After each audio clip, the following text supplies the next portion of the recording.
Seat. The show is about to begin. Presented by Front Yard Fantasy. I'm your host, Simon. Joined as always by my wildly handsome co-host, John Luke Garofalo. Our friend Coop with us, aka Coop A. Fiasco.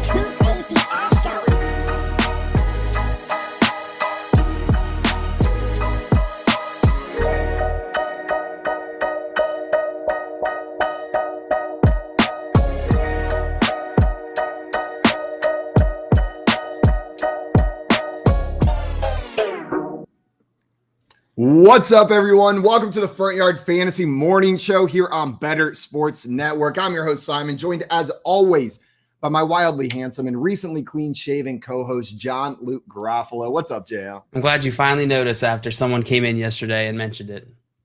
Well, JL, it was just back to standard. You know what I mean? It was like, I'm so used to seeing you like this. I didn't notice that. Don't think I didn't notice that. Well, JL, I liked the beard, but you look very handsome like this, you little baby face loser. Stop it. Stop being guys, we got Tommy said like a little peach baby. It is like a little peach baby. Guys, I know what Baby Peach is. It's the best character to play with in Mario Kart Deluxe on the Switch. Wrong. Bonk. Then who's the best character to play with? Koopa. Everybody knows that. Okay, as long as you didn't say Luigi, then I was going to be happy. No, Luigi's just Mario Party. He's the best in Mario Party for sure. Okay, fine. That's a game that not many options. Fits Luigi, I think. Not a ton of options. We got Tommy in here saying, yo, it's Monday. Let's go. I'm digging that energy first thing on a Monday. And Tommy said it's a Jack Black quote, JL. Like a peach baby, like a little peach baby. We got some people in the chat ready for today's show as well. Adam over here said, so glad I picked up Justin Fields. Yeah, I bet you are. That turned out pretty well this week. Yeah. And Joey, and you saying I'm locked out of my hotel room. I left my key upstairs. It happens. He's definitely in the lobby in his towel, right? Just down there. Oh my God. Forgot his key. I was thinking his pajama pants. Shirtless with his pajama pants and sunglasses. Yeah, he's hungover, so he's got his sunglasses on too after being at the game last night. Hair's going everywhere. And he's like, "Excuse me, room 217." Like, just that's pretty good. That's a pretty good Rick impression too. Thanks, I appreciate it. Guys, we had some crazy stuff go down in yesterday's games. We are here to talk about most of that and some other nonsense. It's time for BYOB. Bring your own breakfast. We're bringing the news and the topics. You guys bring your croissants or Pop-Tart or whatever the hell you eat in the morning. John Luke, I figure we start right where Adam led us into. Justin Fields, holy cow, did he have himself a game. And where I wanted to start was, in case people didn't know, he didn't just have a great game. He set the single game rushing record for a QB, formerly belonging to Michael Vick with 173 yards. Justin Fields had 178 rushing yards in yesterday's game. 178. That's absurd. That is absurd. He looked really good yesterday. And Simon, all props to you for propping him up this weekend. I've been pumping him up. I have been pumping up Justin Fields, but it was easy when you just looked at his stats from the past 4 weeks. He's been killing it. Now, he won't have games like this every single week, but I do think he's an every week starter at this point. I think he's a guy that you can plug in your lineups and just feel confident that he's got a pretty safe floor and can have big blow up games like this. Do you think he's an every week start, JL? Like, is he in that QB1 category now? Yeah, I think the rushing gives him maybe not every week start, but rushing gives him that nice QB1 floor. I think he's a back-end QB1 rest of the season. Makes sense. That's about where I have him, in that like QB 9 to 12 range. But yeah, we saw his upside this weekend. And he didn't just play well on the ground. Like, we know he played on the ground, but he threw for a couple touchdowns as well. And he's looking better as a passer. I'm excited to watch Justin Fields coming out party this year. Now we just need Trevor Lawrence to do the same thing. Now we just need the Trevor Lawrence coming out party, and then this season will be complete. We got Travis Etienne. We got Justin Fields. Now just give us Trevor Lawrence, and we'll be happy. Yeah, as soon as Trevor Lawrence breaks out, it'll be a good day. But he didn't have a bad game this weekend. No, he did not. He did not have a bad game. Absolutely not. Sorry, Tommy. I messaged Tommy a little bit into that Raiders-Jaguars game when the Raiders were up pretty big, and I was like, Raiders looking pretty good. with the eyes emoji and skull and Totally crossbones. jinxed, Tommy. And then about 2 hours later, I messaged him. I was like, I am so sorry. I Bobby, jinxed dog. it. That was on Bobby. me. That was absolutely on me. Just brutal, Simon. Joey over here in the chat says, I have a hotel room policy. No pooping in the room. Came down to the lobby to poop. Forgot key. Joey, we got to talk about this policy.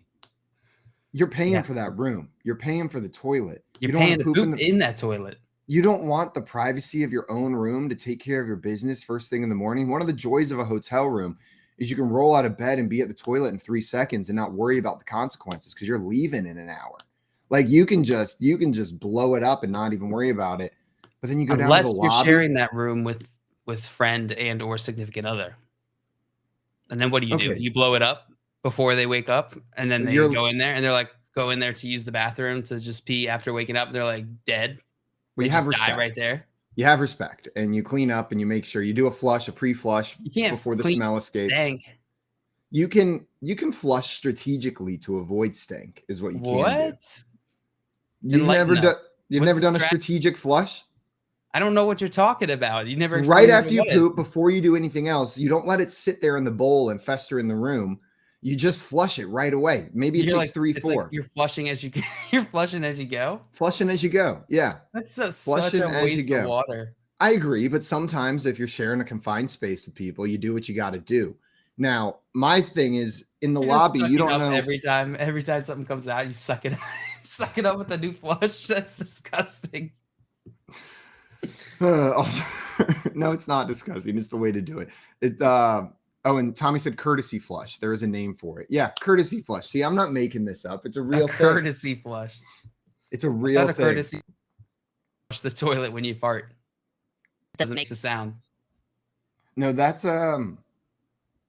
just being not proud of your own business, JL. That's just lacking pride in what you can create. I have poo shame. You have poo shame. Yeah. See, Maria brought up the story, which is exactly what I was thinking about. Which is we were sharing a hotel room with our friend for a wedding, and we got there and all three of us had to blow up the toilet at the same time. And so Vanessa goes in, just unloads in the toilet, stinks up the whole room, and then I go in there, and Vanessa thinks it's her. Or I'm sorry, I was the one that stunk it up originally, but Vanessa thought it was her. So she's like, "Oh, sorry guys." And I'm like, "Yeah, that was me." See, but that's the move. At least you knew each other in the lobby. You don't know who's going to walk in. The Pope could walk into the lobby of the Holiday Inn Express that you're staying at. I don't care what the Pope thinks about my poop habits. I care about the people who are going to know me forever and roast me for it. See, but I don't mind the roasting. I just know that the people I'm sharing a hotel room with are probably going to like me anyways afterwards. I don't know if the people in the lobby are. I'm not ready to share that with everyone in the world. Guys, that is probably enough hotel poop talk for this morning. Not enough. J-Wall in here saying Curtis C. Flush. Yes, Curtis that is C. his Flush. full name. That is the one who invented it, and it is named after him. Joe, we had a question from Adam in here. He wanted to know, he said, I need Isaiah Likely to get me 18 points to win in full PPR. Can he pull it off? So this goes with some news that we got yesterday. Mark Andrews was doubtful going into the weekend, but he was announced out, will not be playing tonight in the game against the New Orleans Saints. So the two top pass catchers for the Baltimore Ravens, Rashad Bateman and Mark Andrews, neither one playing. Rashad Bateman out for the year. JL, do you think Isaiah Likely can get 18 full PPR points tonight? It's going to be tough. He absolutely can. I think he's going to be a top 5 tight end this week. I think he's going to have a good week here against New Orleans. Maybe not top 5. Top 5 might be a little much. Say top 10. But 18 points is a lot. You're going to need a good game out of him. Yeah, I'm not hyper confident he can get 18 points. He will be more targeted than he has been in most of the games this season. Like he's going to have to be with the state of the Baltimore receiving weapons. But that being said, this is an incredibly tough matchup for the tight end position. The New Orleans Saints aren't giving up anything to opposing tight ends. It's just a brutal matchup for him. So I think he'll get the volume. I think it's going to be a tough day for him. He'll put up enough points for you to be happy, but 18 is a tall order. 18 is absolutely a tall order for him to put together. Yeah, that's a lot. Is a lot. But you're expecting a good game even with the tough matchup? Yeah, I am. They're gonna need to use him, right? Who are they gonna throw to otherwise? So Lamar, he's gonna make it work. He's gonna get it done. But Mark Andrews is officially out, Simon. Mark Andrews is officially out. So Isaiah Likely starting. We weren't entirely sure yesterday. It was likely that that Mark Andrews wasn't going to go, but he's not even traveling with the team. He's officially been ruled out. I think Isaiah Likely will still have a good game. 18 points is a little much, though. 18 points is a little much. But it's definitely within the realm of outcomes for the guy whenever the next pass catchers up are Demarcus Robinson, Devin Duvernay. So like Devin Duvernay should be pretty involved, but I'm not too scared of the other options. Nick Boyle, Josh Oliver, the tight end standing behind Likely. Likely's definitely probably the prime target going into tonight's game. Him or Devin Duvernay. Yeah. You excited for Devin Duvernay with Rashad Bateman and Mark Andrews both out as well? No, I'm not. I here's the thing, just Devin Duvernay hasn't been able to do it yet. And so it's just frustrating to see like all that opportunity go to him, and then he hasn't been able to turn that into fantasy production. And then, but week in, week out, people are wanting to start him. So it is what it is. Maybe with Bateman and Andrews out, he'll have more of an opportunity this week, but it has been rough sledding for Devin Duvernay. We got Tommy in the chat said, not likely. Sorry, can't resist. And then Jay in the YouTube chat with, it's not likely. With a little drum emoji.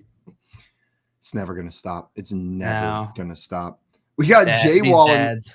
We got J-Wall checking in from the BSN chat saying it's a whole new world over here. Don't do it, JL. Don't do it.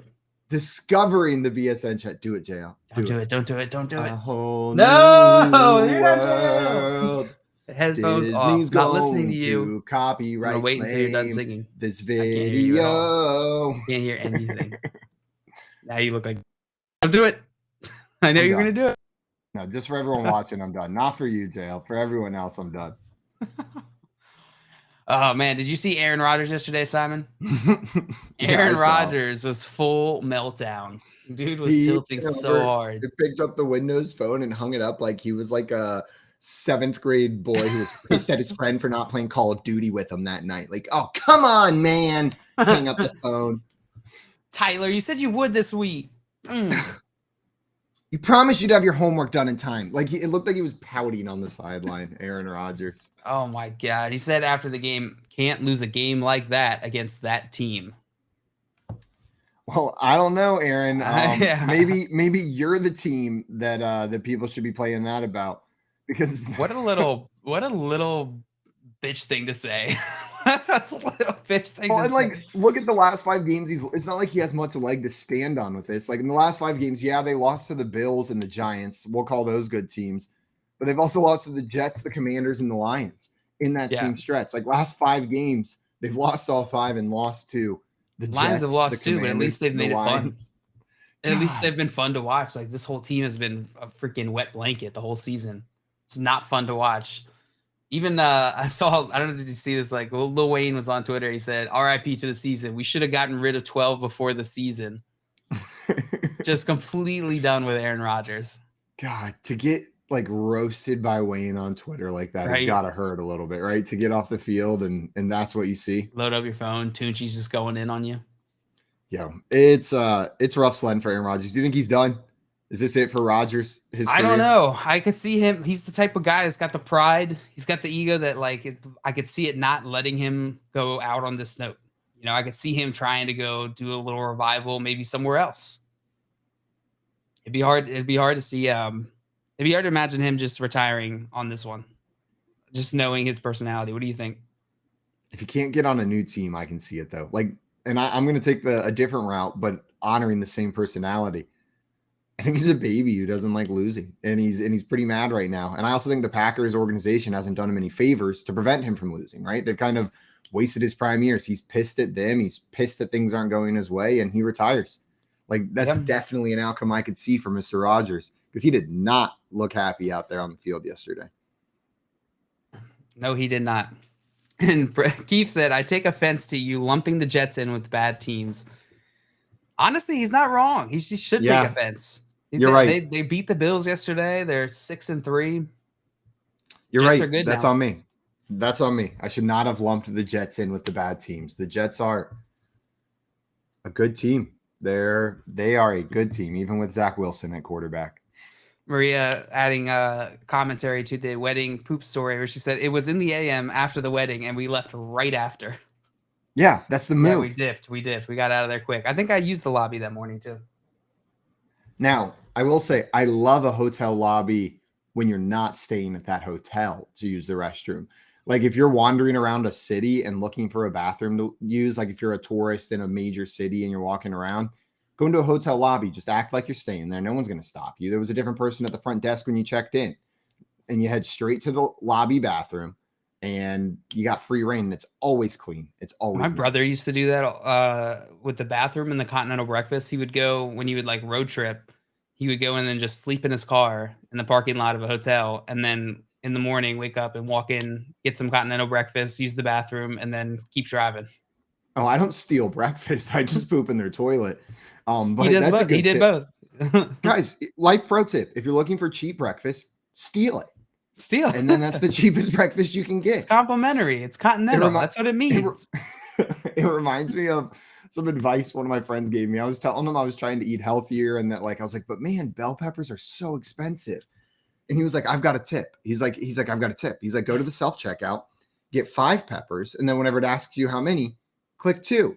And I was like, oh, what a good tip. So your tip is just steal the peppers. Like he was like, if you're dealing with them being too expensive, I've got a really great tip for you. And I thought he was going to give me real advice. Then his advice was commit a crime, rob Kroger. That's what you should do if you want cheaper peppers. That is ridiculous. That's really funny though. It's good advice. You should take it. Bill, speaking of the Jets, there's a Twitter account out there at Nooner Nation. I want to shout them out. They've got a tweet. It's pinned on their profile right now if you go look at it, from August 21st. They did a coin flip to predict the Jets season, and so far they have every single game correct. No. Wins over the Bills, every single one through 9 weeks. It's on a piece of notebook paper written in pencil from August 21st. He's got the Jets predictions perfectly so far.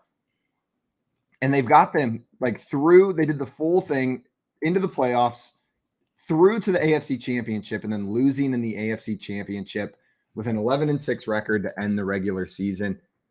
It's right so far, JL. You think that's in the range of outcomes? Could we see the Jets make a playoff run this year?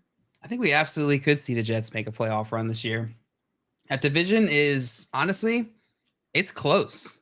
It's close. I think the Bills still win the division. I still think they're the most complete team, but you no longer can we say that is a guarantee. I think the Dolphins and the Jets could give the Bills a run for their money in this division, and then the wild card spots are wide open. So I think that they'll likely secure one of those spots. Man, the Bills currently are 0-2 in the division.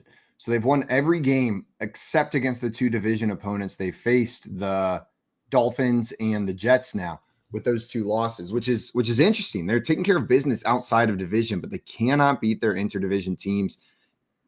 Do you expect them maybe revenge game narratives against the Dolphins and Jets as the season ends? Because the Bills, I feel like, feel the pressure of being the best team in the NFL. Know what I mean? Like whenever you're supposed to be the best, you always say like you get the best from the opposing teams because they're coming in with less to lose, right? Right. Do you think they get the wins against these division opponents later in the year? I think it's likely. Like I said, I think they're from a talent perspective, they're still the best team in this division. But I think it's not as close, or it's not as far apart as we thought. Josh Allen yesterday, Mike Garoppolo tweeted out that Josh Allen after the game said it's tough to win when your quarterback plays like shit. So Josh Allen clearly unhappy with himself in this loss. Yeah, not too happy with himself. That's funny, though. I like that. That's a different route to take than Aaron Rodgers going like, we can't lose to a team like this. Like, yeah, that's the thing. It's like Aaron Rodgers, like, that's the thing that bothers me so much about him is like, he blames everybody else no matter what. Like, no matter the situation, he's that kid that everyone had on their, elementary school team, the basketball team, their football team, the baseball team, whatever. There's always that kid who's super annoying, and that was Aaron Rodgers. Just blaming everyone else. Like, I played perfect, but right. Like, give me someone like Josh Allen all day. It's like, take some responsibility. He's Rodrigo Blankenship's dad, but for himself. Like, where it's never Rodrigo's fault. For me. Exactly. It's never Aaron's fault. Aaron played great. Like, I got to find this old blog, Jail, because it would scream Aaron Rodgers writing posts about himself vibes, because the blog post would be like, despite horrible play by the rest of the team and the bad loss that UGA faced, Rodrigo killed his role as the kicker. Like, he would just throw the entire rest of the team under the bus and then hype up Rodrigo on this blog that he was running for him. Look what they got going now, Rodrigo. Nothing. Look what you made me do. Yeah. Look what you made me do. Bronson in here had a question for us, JL. He wants to know, should I trade DK Metcalf and Darren Waller for D-Hop or just hold DK? So it's Waller or Pitts that they could trade. So DK Metcalf and Waller or Pitts for DeAndre Hopkins.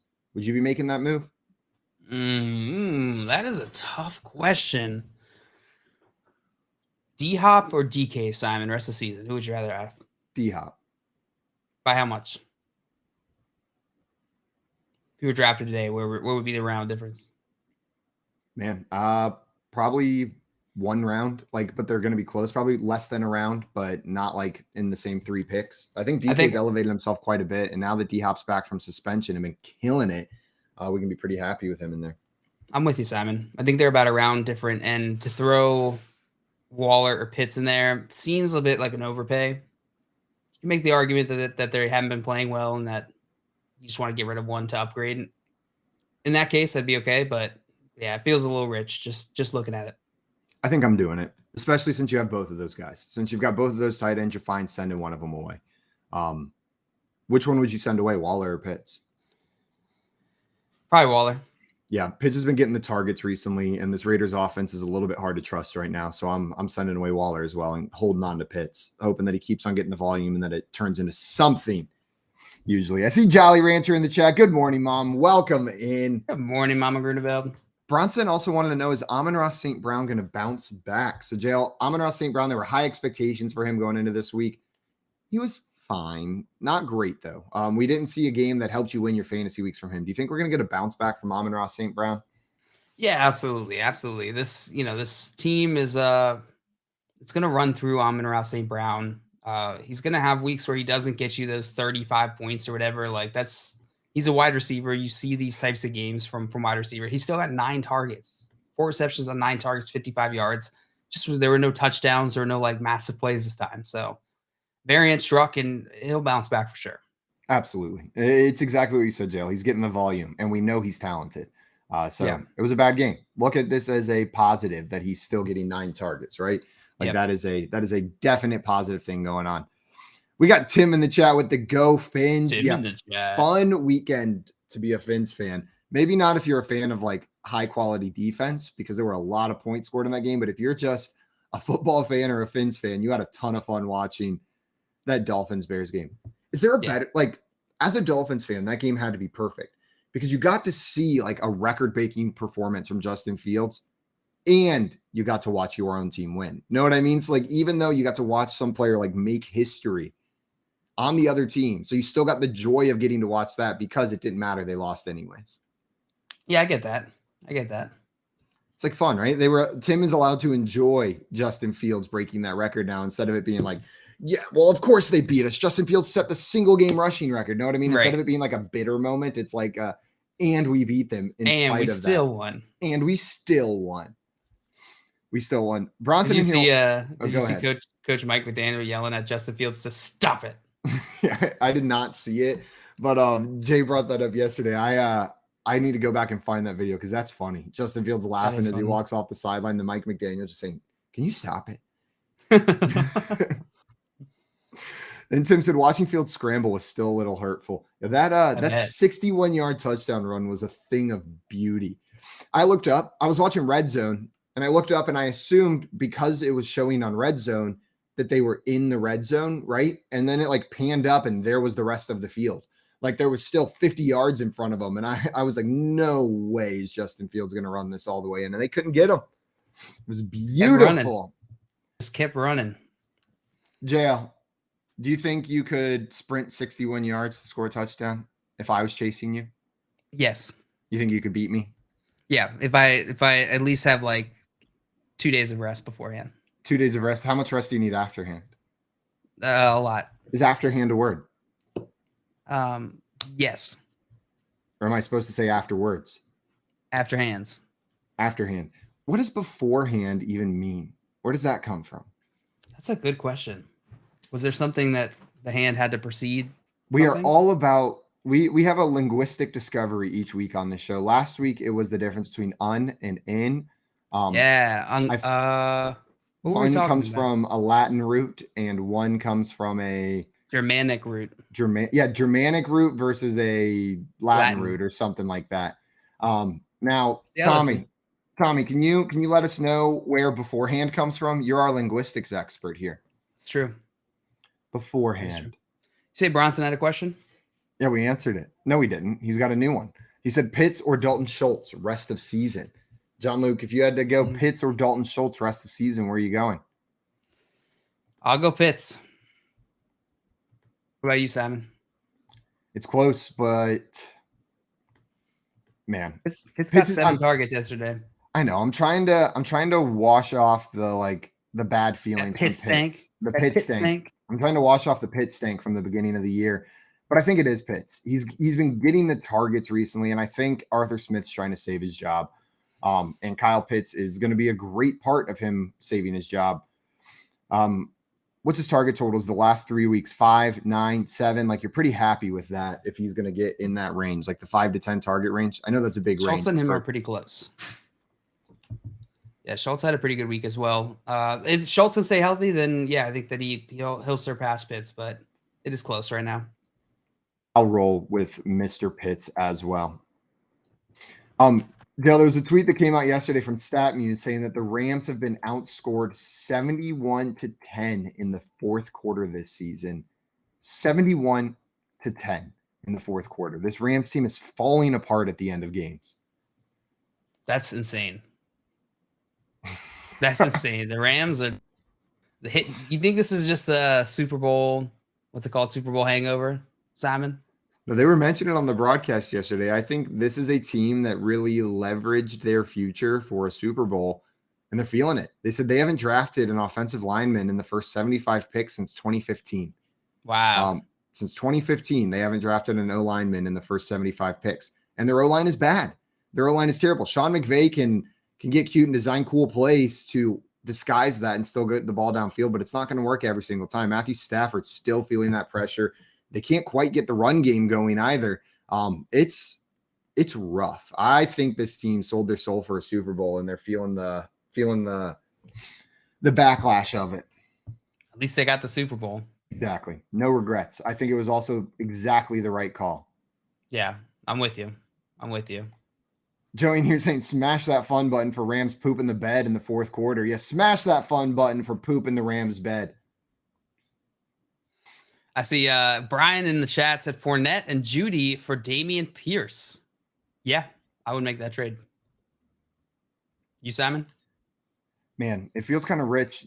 Dameon Pierce is that much ahead of you than Leonard Fournette rest of season? Yeah,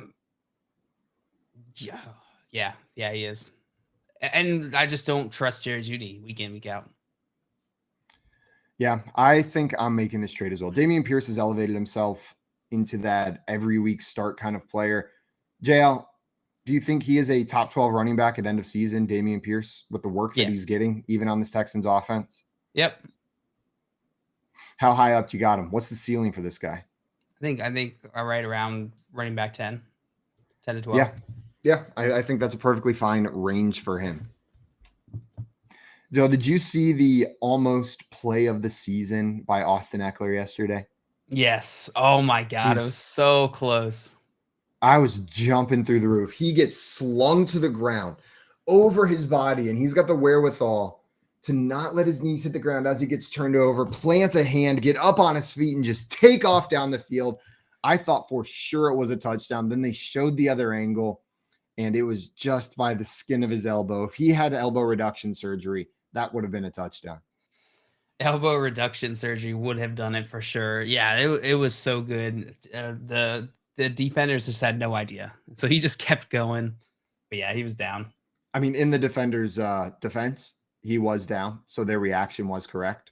Right? It was. Well, typically I think they're taught to, or like coached to be extra careful about it. So while technically, yeah, he was down, they probably should have confirmed it, Double tap. Double tap, yeah. Rule number 1 of Zombieland. Actually, I don't know if that's rule number 1. I just know it's one of the rules in Zombieland. One of the rules is in the Zombieland, double tap. sure. The double tap, yep. That's Great. a decent movie.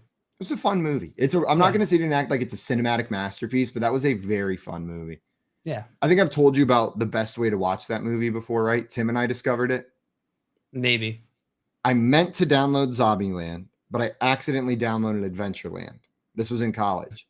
They have the same actor in it, though. So we watched the first half of Adventureland while Zombieland downloaded, but then we really wanted to watch Zombieland, so we paused Adventureland, watched Zombieland in its entirety, and then watched the second half of Adventureland. And honestly, it just felt like one long, slightly confusing movie.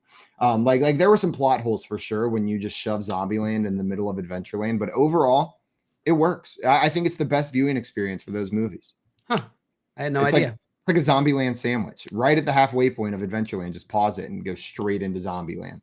I like it. It's a good move. You need to set off like 3.5 to 4 hours though, because watching 2 movies. That's a lot of hours. It's a lot of time. It's a lot of time. That is a lot of hours.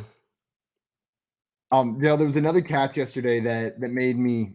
It wasn't as exciting as the Austin Eckler play, but the Curtis Samuel touchdown catch from yesterday. At first, I was like, how in the world did he catch that? There were 3 defenders around, and then they showed the replay, and it was because the referee took one of them out. Like the referee entirely took one of the Minnesota Vikings players out. It was borderline targeting from the referee onto the Minnesota Vikings player. Like dude lowered his shoulder and down goes the Vikings player. And then Curtis Samuel catches the touchdown. Damn. That's why I missed that. That's crazy. You got to pull up the clip. It was not like kind of a run into. It was like a full collision between the referee and one of the defenders, one of the 3 defenders around Curtis Samuel. And then Curtis Samuel catches the ball, scores the touchdown. Saves his fantasy week. Left the field screaming and like chanting, "You like that?" Yeah. It scared me. I had my headphones in watching Red Zone. Then all of a sudden, like I'm hearing Hanson talk about the games, hearing the random announcers, and then like deep voice, I hear like, "You like that?" Like Kirk like goes into like demon voice whenever he's screaming it on the sidelines. He just has no edge. So whenever he tries to bring edge, it just comes off so goofy. Like it's like there's Instagram reels of him wearing all the chains. You see that? Just going ham in the jet. I did not see that. They're like dancing in the jet with his chains and his glasses on. It's like if Cheerios tried to go hard with their box art. You know what I mean? Like, not that Cheerios are bad. They're just Cheerios. Yeah, they're not edgy. If they threw like some like edgy, hard ass shit on their box, people would be like, Cheerios, like, are you okay? Like for heart health? Cheerios, shouldn't you just be saying like, golly gee willikers, sure, I'm glad that I'm a box of Cheerios instead of full on edge. What should Kirk Cousins' phrase be whenever he wins games, Joe? What should his catchphrase be? See, he should go like the David Blau route and just be like, golly. Is that what David Blau says? Yeah, it says golly all the time. I think that's David Blau, right? David Blau he's on the Lions this summer, right? Yeah. Yeah. It's David Blau. Just says golly all the time. He's like the nicest little guy. Joey said, when I saw Zombieland with my friend Josh, when they get to the gates of Bill Murray's house, it says BM. And he leans over and said, Bette Midler. I smacked him so hard out of embarrassment. It was Bill Murray, not Bette Midler. Also, Craig in here says Cheerios are terrible. All of them, like Goldfish and Cheez-Its. Goldfish are fine. That's Cheez-Its a bad take. Meh. Cheerios are pretty terrible. So you're mostly right. I like Cheerios. I like Goldfish, and I love Cheez-Its. I can eat a whole box of Cheez-Its. It doesn't matter the time of day, night, when I last ate. I will just down an entire box of Cheez-Its. This is why no one has sympathy for your stomach issues. Cheez-Its is not even real cheese. They don't mess up my stomach. It's when I eat the full bowl of queso from Freebird World Burrito or whatever that I have the stomach issues that no one should feel sorry for me. I also don't feel sorry during those times. Scott Fish said my son wanted him in for the one snap Kirk missed this week. But instead, you got who did they put in instead? Sean Mannion, right? It was Sean Mannion who came in and got the snap, if I'm not mistaken. I don't know. I can't remember. Kirk I'm gonna have to pull that up.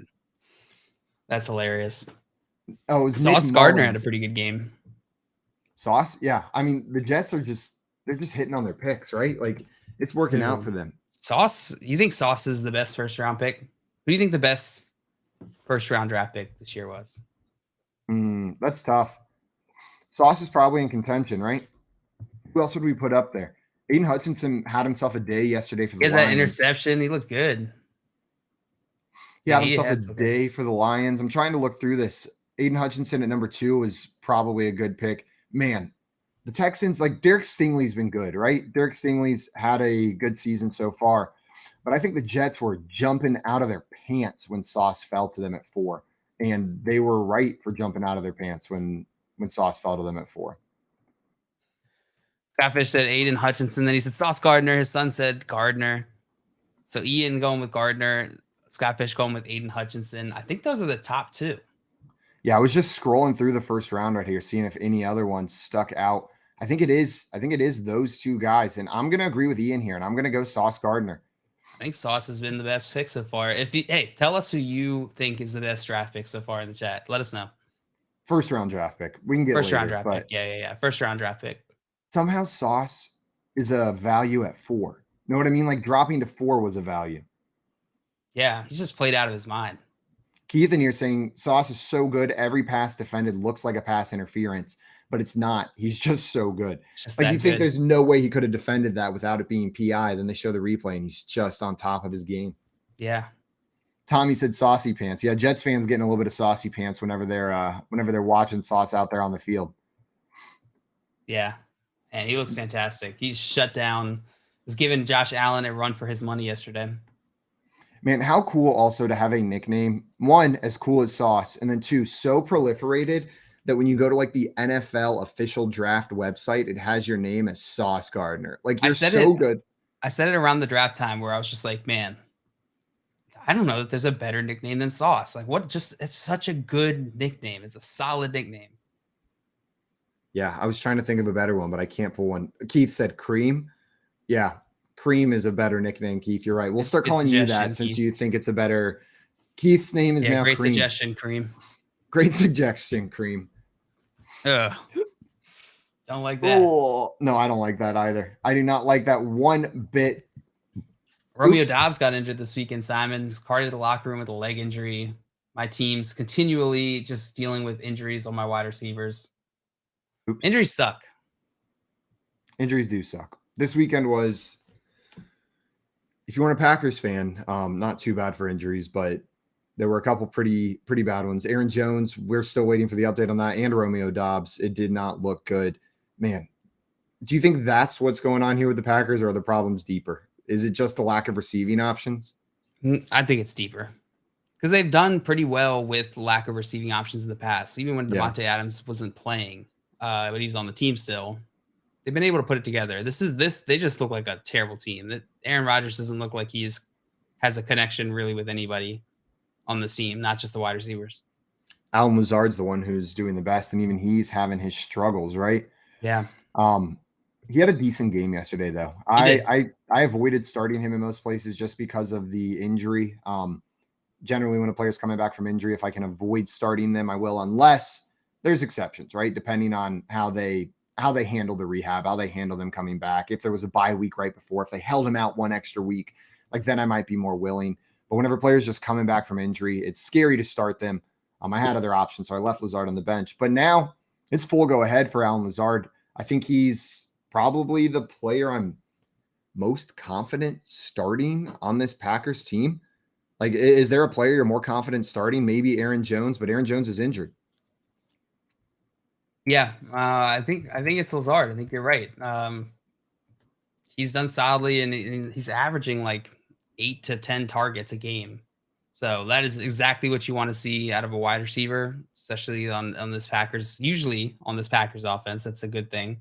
I think he'll start turning around. He's been putting together decent fantasy performances despite his team playing awfully. So I think he'll be able to turn it around. I started laughing while you said that. I switched tabs real quick, and the very first thing that popped up was a video of Aaron Rodgers after he underthrew a wide open touchdown where he's just like throwing a temper tantrum, where he's just like all he does is just scream at the top of his lungs, then like pound his foot and then scream again. No. But you know what? I get it. Sometimes if you look on my phone, the drafts of me trying to record videos, some fantasy videos, there are videos of me where after my 30th attempt, I mess up one word and then I just scream at the top of my lungs into the camera and turn it off. Done. Out of here. Done out of here. I get it. But I'm also not an NFL quarterback on national television, right? I might try to hide my ass a little better than that. If I know I'm out there for every single person in the country to see. Right. International television, really. We got a question from Adam here in the chat. He said, should I drop Romeo Doubs this week to try and pick up Toney? This is going to be a wait and see situation for Romeo Doubs. I don't know what the latest, if we got any more news since the game. It looks like he was using crutches in a boot after the game. Yeah, I mean, if we get more information, this is long-term, then I'd be totally okay doing that. What about you, Simon? Yeah, if Doubs is out, you can add Toney. It was cool seeing Toney get a little bit involved yesterday. I know he wasn't heavily involved. He had 2 targets, 2 receptions, 12 yards, but they got him out there and got him the ball in his first week as a Chief, right? And this is a tough offense to learn the playbook for. So I've got more optimism now for Kadarius Toney than I did before. I want to retract some of the sheer negativity that I pitched out there whenever he went to the Chiefs. He's going to have good games. It looks like they want him to be a part of this offense. And, dude, the announcer yesterday during the game, I don't know if Kadarius Toney is like his secret lover or something, but the things he said about that player during the game were absolutely absurd. Not Patrick Tony Mahomes? Romo, the other announcer. Oh, No, the announcer. Oh, the announcer saying, okay, I see. Yeah, sorry. That was why I said announcer, but I must have said it really quietly. The announcer could have said, this guy loves him. Patrick Mahomes loves Kadarius Toney. No, it's a very common thing to say. He was just freaking out about him. He was saying things like, this dude, like if we redrafted in the NFL, he would be a first-round draft pick for me. Like if they redrafted everyone in the NFL, he says Kadarius Toney would be a first-round draft pick. He goes, just watch this kid. He's magic. And I was sitting there like, he was typing up so much, he made me question. I was sitting there like, am I too out on Kadarius? And I was like, no, don't just take this announcer. Like, let's watch the game, because he said that after one pass to Kadarius Toney. Raul in here saying, should I trade away Saquon and Judy for Mixon and D-Hop? Saquon and Jerry Judy for Mixon and D-Hop. Yeah, I would do that. Saquon's the best player in this trade, but you're getting a running back one and a wide receiver one. And Mixon's pretty close. I'm doing this trade as well, JL. Yeah, Mixon. It's not fun to trade away Saquon, but you're getting good enough value mostly back. a wash for me. I would lean slightly Saquon, but it's mostly a wash. Jerry Judy for D-Hop. I'd rather have D-Hop.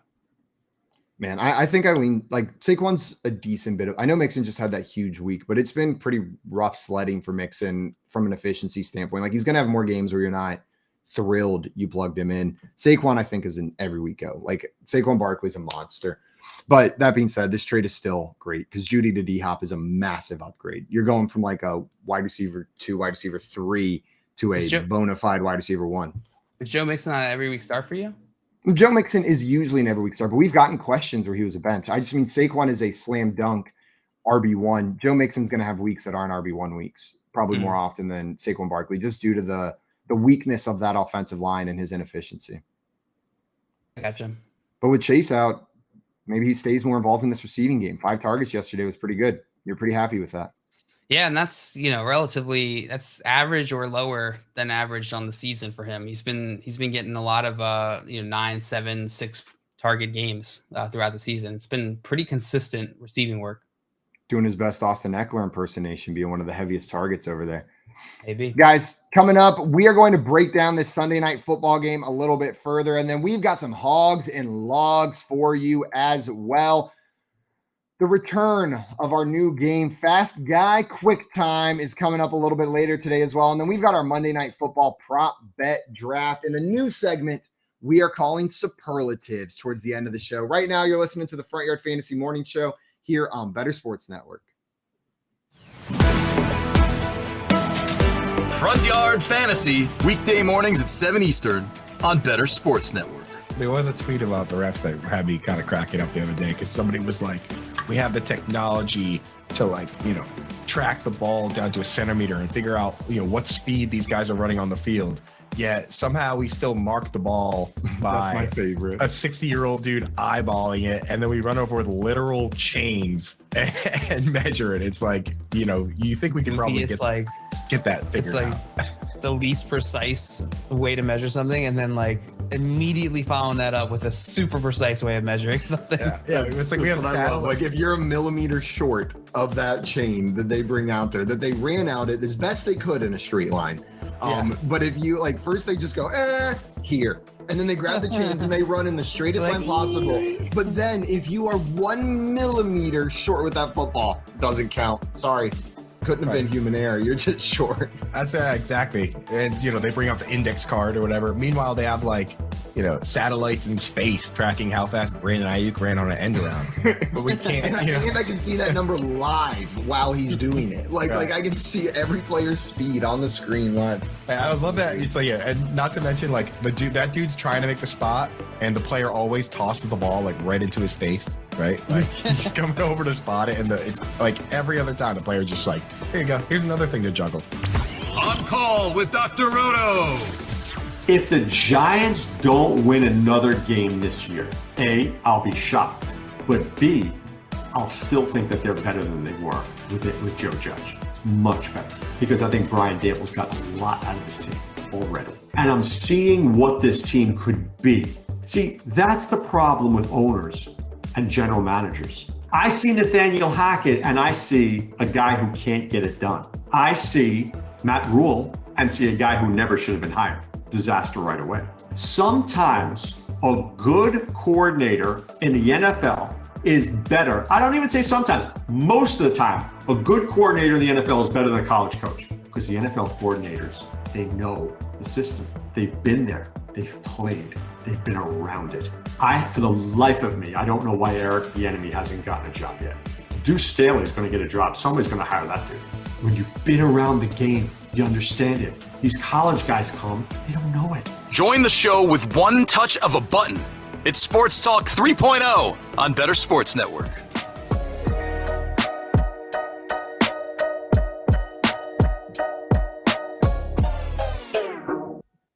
What's up, everyone? Welcome back to the Front Yard Fantasy Morning Show here on Better Sports Network. It's in the game. It's in the game. JL, I was thinking a little bit over the break about who would be the best player to have the nickname Cream, just from a first name, last name standpoint. And I think it's one of the Moores, because I think Cream Moore would be a really good name. Cream Moore? Yeah. What am I missing? I just think that would be a good name, a good combo right there. Okay. Or maybe Cooper Cup. We call him Cream Cup. Cooper Cream Cup. Cooper Cream Cup. Cream Cooper Cup. Oh. We'll just call him Cream Cup from now on. It's like a tasty little dessert. That's what Cooper Cup is. Get your fantasy teams right on Sunday Night Football. It's a dessert to end the day. A nice little cream cup for your fantasy score. What is a cream cup? I've never even heard of this. I think it's somewhere between custard and whipped cream, and it's clearly in a cup. Oh, okay. That makes sense. The carrying part of it. Like fluffier than custard, but not quite as fluffy as whipped cream. Right. And then I know exactly what you're talking about. You got it? You know yeah, where I am? I know. I'm 100% with you. Step with step. Oh, it's tasty. It's almost like what's in a creme brulee. Creme brulee. That's how we creme brulee. Creme brulee. That's how we say it down here in Texas. Bronson we had some more chat said trade Jacoby Myers and Pitts or Waller for Amon-Ra St. Brown. Jacoby Myers and Pitts or Waller for Amon-Ra St. Brown. Yeah, I'm doing that trade for sure. Yep, I'm doing that one as well. Amon-Ra, if you can trade for Amon-Ra St. Brown low right now, I think you got to do it after that week. If people are disappointed and think like, oh shoot, we thought he was going to be better than he was, then go make that move, because I'm fully expecting Amon-Ra St. Brown to have a similar end of the season to what he had last year. Yeah, absolutely. I'm with you, Simon. If you can get that trade done, go for it. Absolutely. Do we have another question here? Well, Truly Epic, not a question, but came in and said, I picked up Fields and started him over Brady and already had Mixon, so I killed it this week. 187 fantasy points and still have likely to go tonight. That's always fun when you've got the win secured, when you're up by 20 or 30 points already, and you still have players left on Monday Night Football. Yeah. And you get to just watch, like, it's just a humiliation exercise for your opponent. How right? high can I go? Exactly. Like, I've already beat you by 90. Let's see if I can beat you by 100. I think I have one of those games this week where it's just like everything hit on this team. I got very lucky. Oh yeah, it's my 6-man home league. It's my high school league, and I have Joe Mixon, ETN, Miles Sanders, Tyreek Hill, Travis Kelce, and Tyler Lockett on my team, as well as Josh Allen, Kyler Murray. So I'm at 224.8, and I'm hoping to shoot for 238 in this PPR league. That is hot, Jay. And I still got Olave to play tonight. That is hot. I have a similar team that went hard, but it was in the guillotine league, so it wasn't against any particular person. But like halfway through the games, I had more points just scored after the 1 p.m. games than anybody else had projected for the rest, and I still had over 150 minutes left. Like things just so hard. No, you got it, JL. You're surviving the guillotine league. You're making it. I am second. All right, here's the latest for all you people at home who are tracking our guillotine league. Simon and I are in a guillotine league put together by Paul Charchian, who created guillotine leagues, and it's an industry league. Simon and I are still in this. We're still in it. We haven't been chopped yet, but I am staring down the barrel right now, or staring down the blade, I guess is the right way to put it. I got Chris Olave left, 83. I'm sorry, I have 73 points, 73.7 points currently. There's one person with 45 points, but they got multiple players left to play. I got Olave, as I said, and then there's one other person who's got one player who's got 76.3. So it's pretty much between us three. One of us is going to get chopped this week. I don't know who. I was in that spot last week, JL, just staring down the barrel, came in second to last and survived. You're going to make it through this week, and then the two of us will be facing off for the title in that last week of the season. I see Lucius joining us in the chat saying, morning, guys. Morning, Lucius. Good morning, Appreciate you Lucius. stopping by. JL, we got an overtime game to talk about that hit last night. The Kansas City Chiefs beating the Tennessee Titans 20-17 in overtime. They mentioned it on the broadcast yesterday, but there's a couple teams, the Bengals and the Titans, that seem to give the Chiefs problems consistently. But the Chiefs were able to pull it out in overtime with the game-winning field goal after coming back. Dale, what do you think it is about this Titans team that consistently gives the Chiefs problems? I don't know, man. I think the Chiefs can sometimes play down to their opponents. Chiefs looked decent last night. The Chiefs looked decent last night, and then Tennessee did not, but they were able to piece it together here. Derrick Henry really was on the back of Derrick Henry. 17 carries, 115 yards, and 2 touchdowns. He's insane. The number of times yesterday, my girlfriend must have been annoyed that I said, God, he's so good. God, he's so good. Just like every time he touched the ball, that was what came out. Like, God, he's so good. Did you know not a single wide receiver had a catch yesterday? Wait, on the Titans, sorry, not all wide receivers. Is that true? I'm looking at this right now. Robert Woods, 0 for 2. Nick Westbrook-Ikine, 0 for 1. Chris Conley, 0 for 1. Chris Hollis, or I don't know actually what his first name. Cody Hollister. Cody Hollister, there you go. 0 for 1. Kyle Phillips, Treylon Burks didn't play. So it was Chigoziem Okonkwo with, I know he had one catch, but boy, was it a catch. Did you see that play, JL? He just powered through the entire Chiefs defense. Like, they should have tackled him 17 times, and he just kept going. And then he had a false start on the very next play. Like, dude was a little bit too hyped up. He was like, let's go! And they're like, whoa, hold it back. Settle down there. Hold it back, Okonkwo. But I was sitting there like, that dude felt so good. Like, that moment after you just push through them, like, he probably walked out. Like, that's where you see the people like with like the stomps, and you're just thrilled that they're absolutely killing it. No, but Chigoziem Okonkwo, that was fun. That is insane that we did not see a single catch from a wide receiver in this game at all yesterday. But you weren't too happy with what you got from the tight ends on the Tennessee Titans either. I already mentioned Okonkwo, 3 targets, 1 reception. Austin Hooper, 3 targets, 2 receptions for 34 yards. So you weren't too thrilled starting either of those options. If you told me that no wide receiver on the Tennessee Titans caught a pass, that it all went through the running backs and the tight ends, I would have thought you would have at least gotten a decent start out of one of the 2 guys. But you got nothing. It was the Derrick Henry show, 17 carries, 115 yards, 2 touchdowns, like JL said. But Dale, that is shocking to me. I didn't realize that not a single wide receiver caught a pass until you said that. Now, like, I'm looking back, like thinking back through the game, and I'm like, yeah, that's exactly what happened. Like, I did know that. I just didn't piece it together. That's absurd. Yeah, all the receptions went through the tight ends in this game, Austin Hooper and Okonkwo. It's pretty crazy. Tommy in here said, yeah, all receptions went to tight ends. He said Malik threw some nice touch passes when he did throw. Kid looks good. Yeah, I did see flashes of solid talent from Malik Willis yesterday. Yeah. Just definitely needs development. It wasn't like, you look at the stat sheet, 5 for 16, 80 yards. Like, you look at that and you think, oh, that was a bad game. 8 carries for 40 yards. You're happy with that. But I agree with Tommy.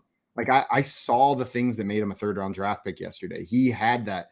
Some of the times that he escaped the pocket and got loose were exciting to watch, right? And they were talking about in the game yesterday, like, the Chiefs were kept honest. Part of the reason Derrick Henry probably had such a good game against this Chiefs defense was Malik Willis escaping to the outside and keeping this Chiefs team honest. They have to protect against that now. They can't just double up on Derrick Henry. They can't make sure they're stopping him because Malik Willis can beat you on the outside. I think there's potentially an NFL future for this kid. Like, he had the flashes. Tommy's right. And he had some nice touch throws for sure. Just not ready to start. Like, he's not ready to be a starter in the NFL yet. Yeah, for sure. But we see that a lot. I think that's the new norm, right? These kids get thrown into starting jobs well before they're ready because the NFL expects players to be ready much younger than they used to, especially quarterbacks. Yeah, for sure. Scott Fish, did you already bring this comment up? No. So the fake to Henry option where Willis ran to the other side was so dang effective. Why did they stop doing that? Anyone in the chat also confused by that? That's a good question. It was beautiful. It worked every time they did it. It felt like, right? It felt like it was like first downs at will whenever they ran that play. And then they stopped doing it. You're right, Scott. I was confused by that as well. Yeah, maybe they're just trying to throw the defense off. I don't know.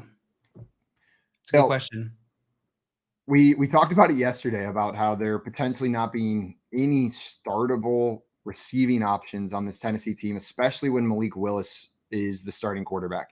He only threw for 80 yards, and that was more than he threw in his last start, 55 in his previous start.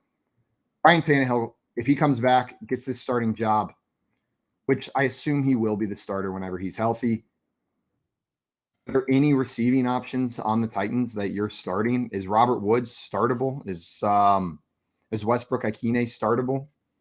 With Tannehill back, yeah, I think they're startable. Robert Woods will be the number 1 guy there. And this offense will pass more. With Malik Willis starting, until we see him pass more and really pass more effectively. I mean, 16 attempts today. That is Justin Fields low, right? That's Justin Fields numbers from earlier this season.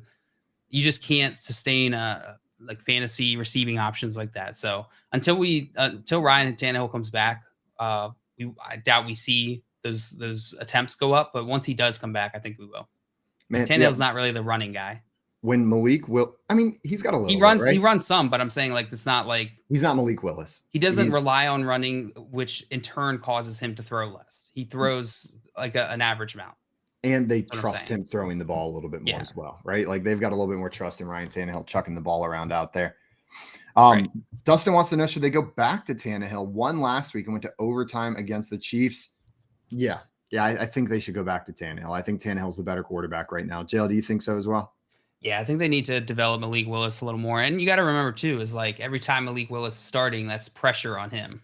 And so it's good experience, but it's also, the public is seeing that. They're going to start calling for – you could really mess with his career by starting him too early. I'm with you. I think it's in his best interest and in the Titans' best interest to just keep playing Tannehill, keep developing Malik. And then when Tannehill's gone, they maybe have a long-term starter there, Malik Willis. Yeah. Which would man, I just like when people start counting a player out, know what I mean? Even if I did it too, if they start succeeding, I find myself as like one of their biggest fans, right? Like whenever a player is counted down and out and then they come back, like I'm buying back into Terrace Marshall. I immediately feel remorse for all of the nasty things I said for not believing in him, because now that being part of the bandwagon, I'm like, yeah, you go Terrace Marshall, prove him wrong. And I got the same. You're proving yourself wrong. Yeah, prove me wrong. Prove me wrong, dude. I got no problem being wrong, especially when I'm proven wrong on something like that. I don't mind it. I'll cheer for you. Neither. Even if I was calling for you to not be great. Yeah. Joe, one question in here real quick. Kyle said, should I trade Freiermuth for Dylan in PPR? I'm 2-6 and I'm an Aaron Jones manager.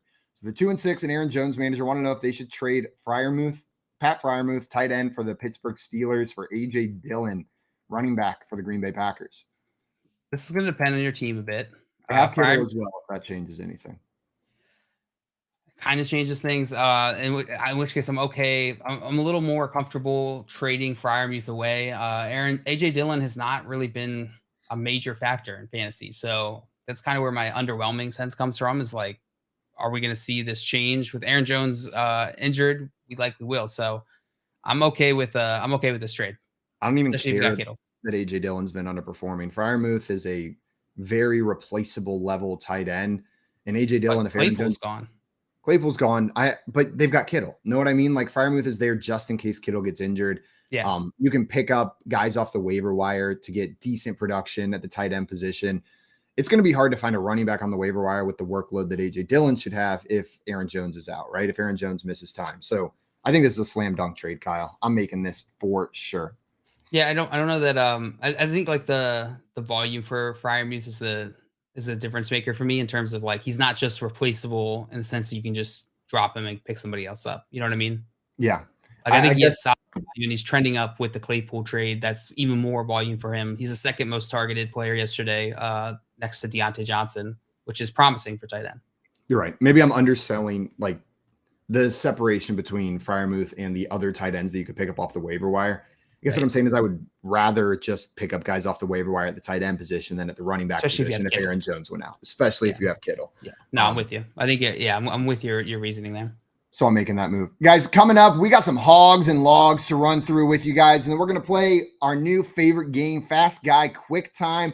We have a Monday Night Football prop bet draft as well, and we're going to do a new segment we are calling Superlatives. You're listening to the Front Yard Fantasy Morning Show here on Better Sports Network. Make bets and follow your fantasy team while you buy, sell, and trade collectibles in real time. Only on Better Sports Network. Surely. Kickers never retire, I think. They just continue playing for all eternity. Like, there's only ever been 30 NFL kickers. Yeah, they're always readily available too, it seems. Like, you know what I mean? Like, they just get called up. They're like, you kicked for us 10 years ago, right? Why don't you run it back? I imagine every Gano, single kicker that gets the call is on a high school football field somewhere just practicing field goals after hours. Like it's like 9 p.m. and they're out there just the local high school kicking field goals, and the phone rings. They get a call and they're like, yeah, I'm ready. I've been practicing for this. I have an amazing kicker story if you guys have a second. I got a couple. The number one all-time field goal kicker is Adam Vinatieri. The next two guys are Morton and Gary Anderson, right? Gary Anderson was a dude from like South Africa that just played rugby and soccer. He just could absolutely boot the ball, right? They bring him over and he does like a tryout and he's just absolutely crushing the ball. And all these colleges are like, dude, we want you to come kick field goals for us. And he goes, I don't even want to play football. He goes, I want to play soccer. He goes, I want to play soccer. He goes, so if I can come to your school and play soccer, I'll also, in the fall, I'll kick for the football team. And Syracuse was like, yeah, sure, whatever. Like, you're on the soccer team. Like, come on. And he went to Syracuse to play soccer, but also kick field goals. And then he ended up being a top 3 point scorer in the NFL all the time. That's ridiculous. And his answer to recruiters was, I don't want to play football. I'll do it in my spare time. Yeah. He's like, you got a spot for me in the soccer team. Syracuse is like, yeah, we got a spot for you. We don't even care about our soccer team. We don't even care. We totally have that spot. Right? They had to like cobble together a soccer team. Like, this guy's the captain. Oh my God. It's like Accepted, the movie, but they just like had to throw together a whole fake soccer team. Somehow they still got Justin Long. Right, yeah. Like Adam Sandler's the coach. And dude, imagine they win the national championship. That's a movie, dog. Yeah. Boom! Someone call up Disney. Yeah, we just wrote a movie for you, Disney. This has Disney sports movie written all over. I'm borderline crying right here just thinking about this movie right now. Dude, the story gets even crazier. Like, I should have looked it up again, but like, it was like a high school coach that went and found him, and then that high school coach ended up being somebody crazy famous that like coached for the Rams. Stay tuned for sports. Talk about your picks, your fantasy teams, and your sports collectibles on Better Sports Network.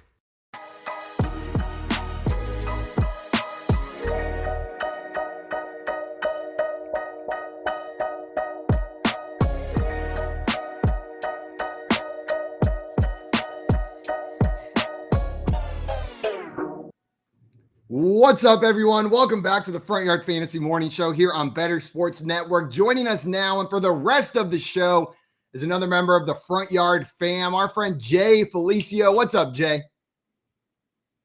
Oh, and we can't even hear Jay. He pulled a JL, his debut on the Better Sports Network. We'll blame this one on Keith and come back to you in a second. See what's going on right there. We had some questions come in the chat, Jay, while we're figuring this out.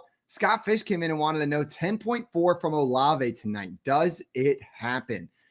I know you were cheering for Olave as well. Do you think 10.4 points happens? That is a thumbs up, Scott. For you, 10.4, absolutely. Olave is going to nail that. Here's what it is, Scott. 17.6 is what Olave is going to get exactly. Yep, 17.6 is the exact number I had. You had the same projection as me? Mm-hmm. That's incredible. We haven't even consulted on this beforehand. I know. It's crazy. Unbelievable. Jay, nod your head if you also think 17.6. Yeah, we got the triple agreement. And Tommy's saying, what up, Jay? Welcome to the show. Jay's actually a professional mime and is going to be miming. So if you're listening to this audio only, I'm sorry. The entire next 2 hours. Oh, yeah. And he said, yes, I am a mime. And I didn't wipe this morning when I pooped. I think that's what he said. That is what he said. Yeah, 100% what he said. He got it on his finger. Oh, God. The dogs pooped on the floor yesterday.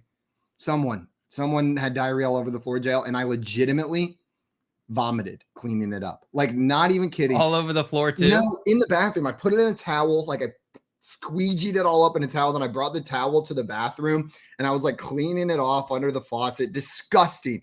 And the smell just became overwhelming in that tiny little bathroom, and I started going, and then it just came out. I couldn't stop. Leanne came in. Towel? Yeah. Like a washable towel instead of just like a paper towel? Jail. It was a lot of poop. It would have taken I would have killed. I know. I would have killed a quarter of the rainforest cleaning that up with paper towels. Like it's poop. So at that point, I'm thinking, I don't care about the planet. I care about this diarrhea on the floor. Oh, I was trying to be environmentally conscious. I was trying to be. I love you, planet. Don't take that wrong. God, I was trying to be environmentally conscious here. You know, like the reusable diapers, the cloth ones. It was the same philosophy. Sitting there putting this poopy rag underwater. Oh my! There's not a chance in hell I would have done that. Well, I guess I just love my dog too much. I guess it's a dog thing because your dog cares about you picking up its poop. The dog, Sancho's an environmentalist, Jail. He's a tree hugger. Is he? Sancho's an environmentalist, and he would have given me the cold shoulder for weeks. He should probably stop pooping in the yard because that's not environmentally friendly. Yeah, but what if we compost the poop to make manure for our garden? Do you? Well, we leave it out there and don't pick it up, and it becomes manure. That's what I thought. Actually, in San Antonio, what it becomes is just rocks. It doesn't become manure. The sun just turns every turd into a rock in the backyard. It's a nice little collection we have. Lucius Near had a strategy question for us before we get into our hogs and logs. He said, I'm first place in 8-1 in a league. My quarterback is Jalen Hurts. I have top waiver priority in a 12-man league, and somehow Fields is available. Do I pick him up so others can't? Pick him up to play some defense with Justin Fields as we're heading into the end of the season. JL, would you be doing that? First of all, Lucius, well done. 8-1, first place. You love to see it. That's all on you, homie. Good job up until now. If this is a 1 QB league, which is what I'm assuming here, because you didn't specify that it wasn't. So the default for me is I'm going to assume it's a 1 QB league, in which case I'm fine if you want to make this move. I don't know that I'm going to burn. You have top waiver priority. I don't think I'm going to burn my top waiver priority for a QB is the only thing, especially if you already have Jalen Hurts, because you're probably not going to end up starting Justin Fields until Jalen Hurts is on bye. Yeah. What do you think, Simon? The tiebreaker for me here is when I take a peek at Justin Fields' playoff schedule, and I kind of want him on somebody else's team for the fantasy playoffs. Like, I want my opponent to start Justin Fields against me in the first round of the playoffs, second round of the playoffs. Because you know who he's got first and second round of the playoffs in most leagues, JL? Tell me. The Eagles and then the Bills. The Eagles and the Bills are his 2 first-round matches of the fantasy playoffs in most leagues. That is a brilliant point, Simon. You're 8-1. It doesn't matter if Fields is blowing up on some other team right now. You're in the playoffs. You probably even have a bye secured already, Lucius. Like, you probably got that bye secured. Leave Fields out there. Let someone else pick him up, get some wins. He's got good matchups the next couple weeks. The Lions, the Falcons. Like, those are great matchups for Justin Fields. Then he's got the Jets. Pretty good defense so far this year. Packers, again. You see what the Jets defense did to the Bills yesterday? I mean, Josh Allen looked like Justin Fields from the first 4 weeks. Not quite. That's an exaggeration. No, definitely exaggeration. Allen looked fine. But the Jets defense is a good defense. So, like, yeah, they've got Lions. Yeah, they've got Falcons. But then 3 of their next 4 games are against great defenses. The Jets, the Eagles, and the Bills, with the Packers game tucked in there. I think I'm leaving them out there. Hold on to your top waiver priority because there's value in that as well. Know what I mean? Like, this isn't just you get the value of Justin Fields. Not taking Justin Fields, you retain top waiver priority, right? Yeah. You're going to hold on to that. And that's worth something as we're heading into these playoffs. What if there's a bad injury on your team? You need to pick someone up, or there's a bad injury not on your team. And all of a sudden a running back that's on the waiver wire is a starting back all of a sudden. Yeah. You're going to be pretty happy you had it. My initial reaction was yes. My initial reaction was just yes, pick him up. But then I thought about it. I was like, man, I think he's better off letting someone else grab him.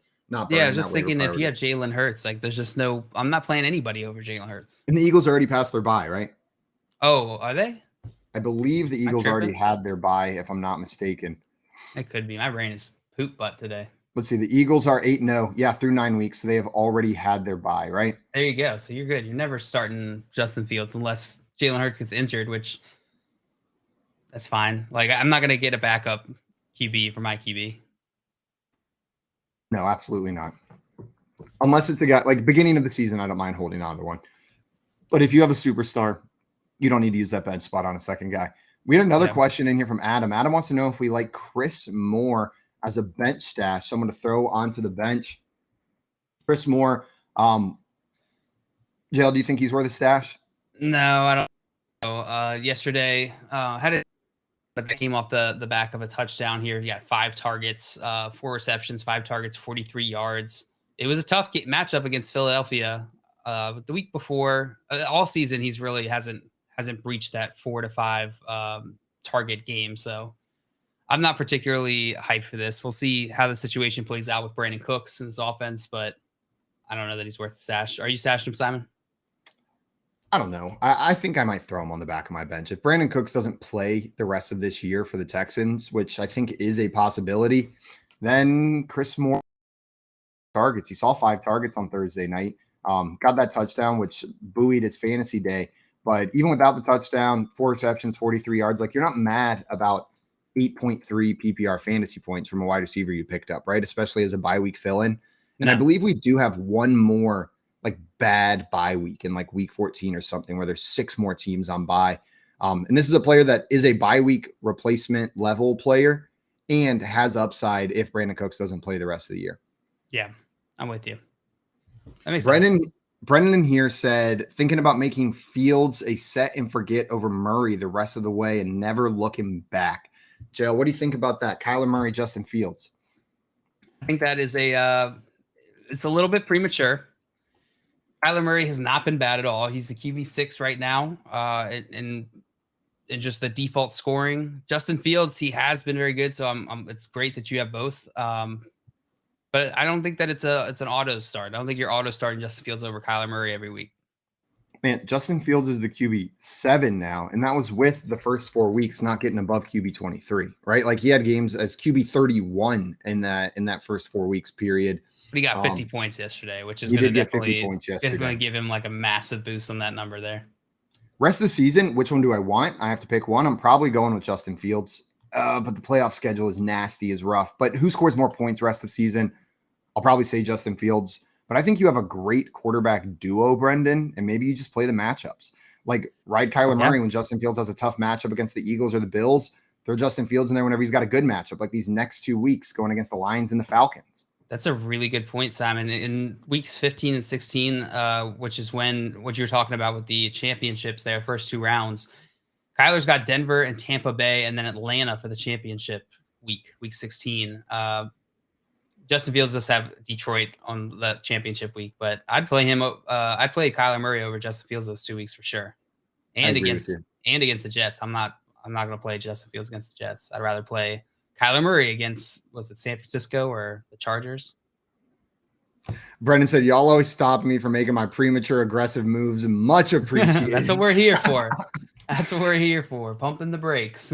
Sometimes pumping the gas. But sometimes it's fun to just slam your foot on the gas and go full force. It does kind of suck to be like hyped about a move and then you're like, no, don't do that. Sorry. Coming at 8:15 and we're just like, well, hold your horses there, Brendan. Yeah, sorry. But we want you to win. We're here to help you. But then sometimes like Greg Dulcich comes out and has a good first game and I'm like, every week start, throw him in. I don't care what happens. It's like I can only pump the brakes so hard, and then a certain player transcends my pump the brakes mentality. Right. Scott in here wanted to know, you have to make a call right now. You have 10 seconds. Who does OBJ sign with? Go. The Cowboys. Bills. Okay. There's our answer, Scott. Cowboys and Bills. How you like that? Cowboys and Bills. You like that, Scott?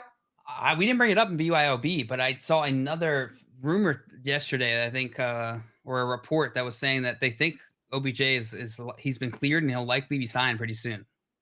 Yeah. And I've seen reports tying him to the Cowboys. And the reason I shouted that is just because Jerry Jones wanting OBJ on the Cowboys just makes so much sense, right? Like, I feel like he sees the big flashy name and he's like, yep, mine on the Cowboys. So because like OBJ was like when he was big and relevant, it was in division, right? He's on the Giants. So I bet you that also is just messing with old Jerry's mind. Absolutely. Guys, we are going to get into some hogs and logs here from this week's games. Joe, we talked a little bit about this Eagles-Texans game already, mentioning Mr. Chris Moore. I don't think he did enough to call him a hog, but there were definitely some hogs in this game. Dameon Pierce on Thursday night last week, 27 carries, 139 yards, certified hog, absolute hog rest of the season. We mentioned earlier, we're expecting RB1 numbers from him rest of the year. The question I did want to ask you, though, JL, is I think a lot of the narrative around Dameon Pierce, especially in Dynasty, has been without that draft capital, we can't trust that he's going to retain his value in Dynasty. Like we've seen it time and time again where these players that aren't drafted in the first 2 rounds, someone comes in and the teams have no problem kind of replacing that production or supplementing that production. We saw it with James Robinson. We saw it with Phillip Lindsay. How are you feeling about Dameon Pierce in Dynasty? Do you think he's done enough this year to have some security in that starting role? No, I think the draft capital still always has some element here in play, unless you have done it so many years and so many teams have backed you up that you're able to transcend that stigma. I mean, look at James Robinson, right? It does not matter how well you perform, you're always going to have that stigma. And really where draft capital comes into play is when players are playing poorly, right? It doesn't matter when players are playing well, because of course teams want that. But when players are playing poorly, draft capital really has an effect on how long the coaches, the administration are willing to wait and see, and how many chances they're willing to give that player. So in Dynasty, he's going to retain his value as long as he continues to play at this level and get this amount of work. The moment that he stumbles, though, then you got to be concerned. So I'm okay trying to trade him away after the season just to get away from that fact, right? If you can get top value for him, value for where Dameon Pierce is at a ceiling, and then go trade him away now and get rid of that risk, I'm totally cool with that. And Hallen, you're saying draft capital matters more when coach changes happen. It's a great point. If it's not the guy who drafted the player, we saw it with or signed the player. Like we saw it with James Robinson, right? Like he had a pretty secure James job. Robinson is always our example here. He's the easiest example. It's a recent one. It's one that we just saw play out, right? He goes to the Jets, Travis Etienne. And James another Robinson. One. Well, and then the team that drafted Travis Etienne had another guy there. What was his name? James Robinson. Jim Robinson? James Robinson, that's right. Jimmy Robinson. Jimmy Two-Tone Robinson. How come some names have so many nicknames? Like James, you can be Jim, you can be Jimmy. That's Jimothy. The end. You can be Jimothy. But like Robert, you can be Rob. You can be Robbie. You can be Bob. Dick. You can be Bobby. Wait, no, it's Richard. You can be a dick if your name's Robert. Yeah. Totally. I've met tons of Roberts who are dicks. Absolutely. I've got a fair share of Robert's dick in my life. I'm positive of it. Yeah, that's another nickname. That's weird. I'm just expecting like a Robert to come in the chat and be like, hey, only my mom can call me that. Brendan in here saying, how about TJ Hawkinson? Absolutely. And then Tyson wanted to know, who's your most disappointing performance of the week? For me, it was Ooh, Deion that's a good Jackson. question. That is a good question. I love that question. Who's your most disappointing performance of the week, JL? I'm trying to think. Like, let me look through my teams real quick and see, because there's definitely some. Well, Cordell Patterson wasn't disappointing, but I felt bad because he immediately went off, and I was like, "Caution, guys! let's have caution." What about you, Simon? Is there any that come to mind for you? Man, I'm trying to roll through the obvious one for me is Deonta Foreman. Like Deonta Foreman was wildly disappointing. I started him full confidence in a couple places, and then when your team gets down 35-0 at halftime, I just don't know how involved your running back is going to be, right? Like, unless they get super involved in the receiving game, like it just wasn't the good game script. And then they get Raheem Blackshear involved with 5 carries in that game as well. Undrafted free agent rookie that they signed off the Bills practice squad comes in and gets almost just as much work as Deonta Foreman. Not good, Bob. Yeah, Pittman, DJ Moore, 2 names that really stand out to me as just, God, it sucks. It really sucks. Antonio Gibson was another one who just let me down this week. That is what it is. Clyde Edwards-Helaire, I thought he would have a much better game than he did. 2.4 fantasy points and half PPR. It's a big bummer. Big old bummer. 100% agree, JL. And I don't know what people were hoping for, but Elijah Moore was a stinker this week. He played. He was on the field. He's just not involved. JL, let's move on to our next game here in Hogs and Logs. Hit a little bit on Thursday night, but the next game I wanted to hit on was this Chargers-Falcons game. Chargers winning 20-17. And first, the poor Log that fumbled the game away at the end. I forget who it was on defense, but at the end of the game, I don't know if you saw the end of this game, JL, the Chargers fumbled the ball with 46 seconds left, tied 17-17. Falcons recovered the fumble. Looked like it was going to be to set up the game-winning field goal, and then they fumbled the ball away, giving it back to the Chargers to set up their game-winning field goal. That's a log right there. That sucks. Total log. I feel bad for that guy. It's not his fault they lost, right? Like, I feel like you're always the one pumping this up, JL. Whenever we have problem, like with the DJ Moore getting the penalty or Eddie Pinheiro, you were like, it's not their fault. Like, they were in that position because of plays they didn't execute on earlier. You taking the same approach with this defensive player for the Falcons? Absolutely. It's a team game, and you got 4 quarters, right? 4 quarters, 15 minutes each. Just to blame the very last play on the, the game on the player.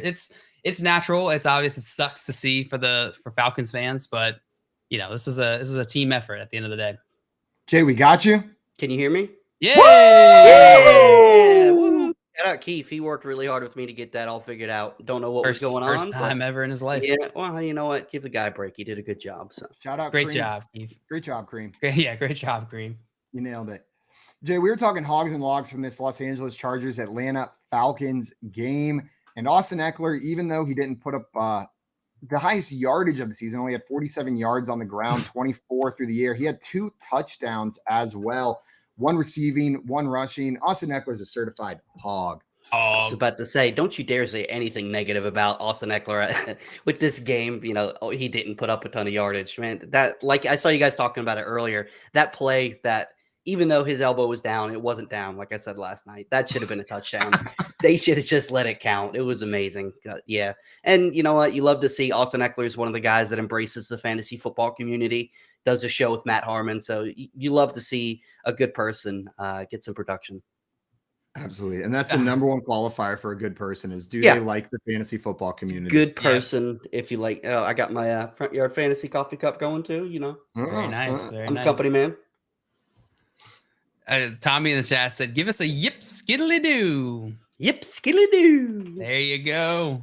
There we go. And I was saying, I don't know why I've turned into the finger guns guy, but I guess that's my shtick now. So zappy. Way to steal my shtick. Join the club of people who steal my sticks.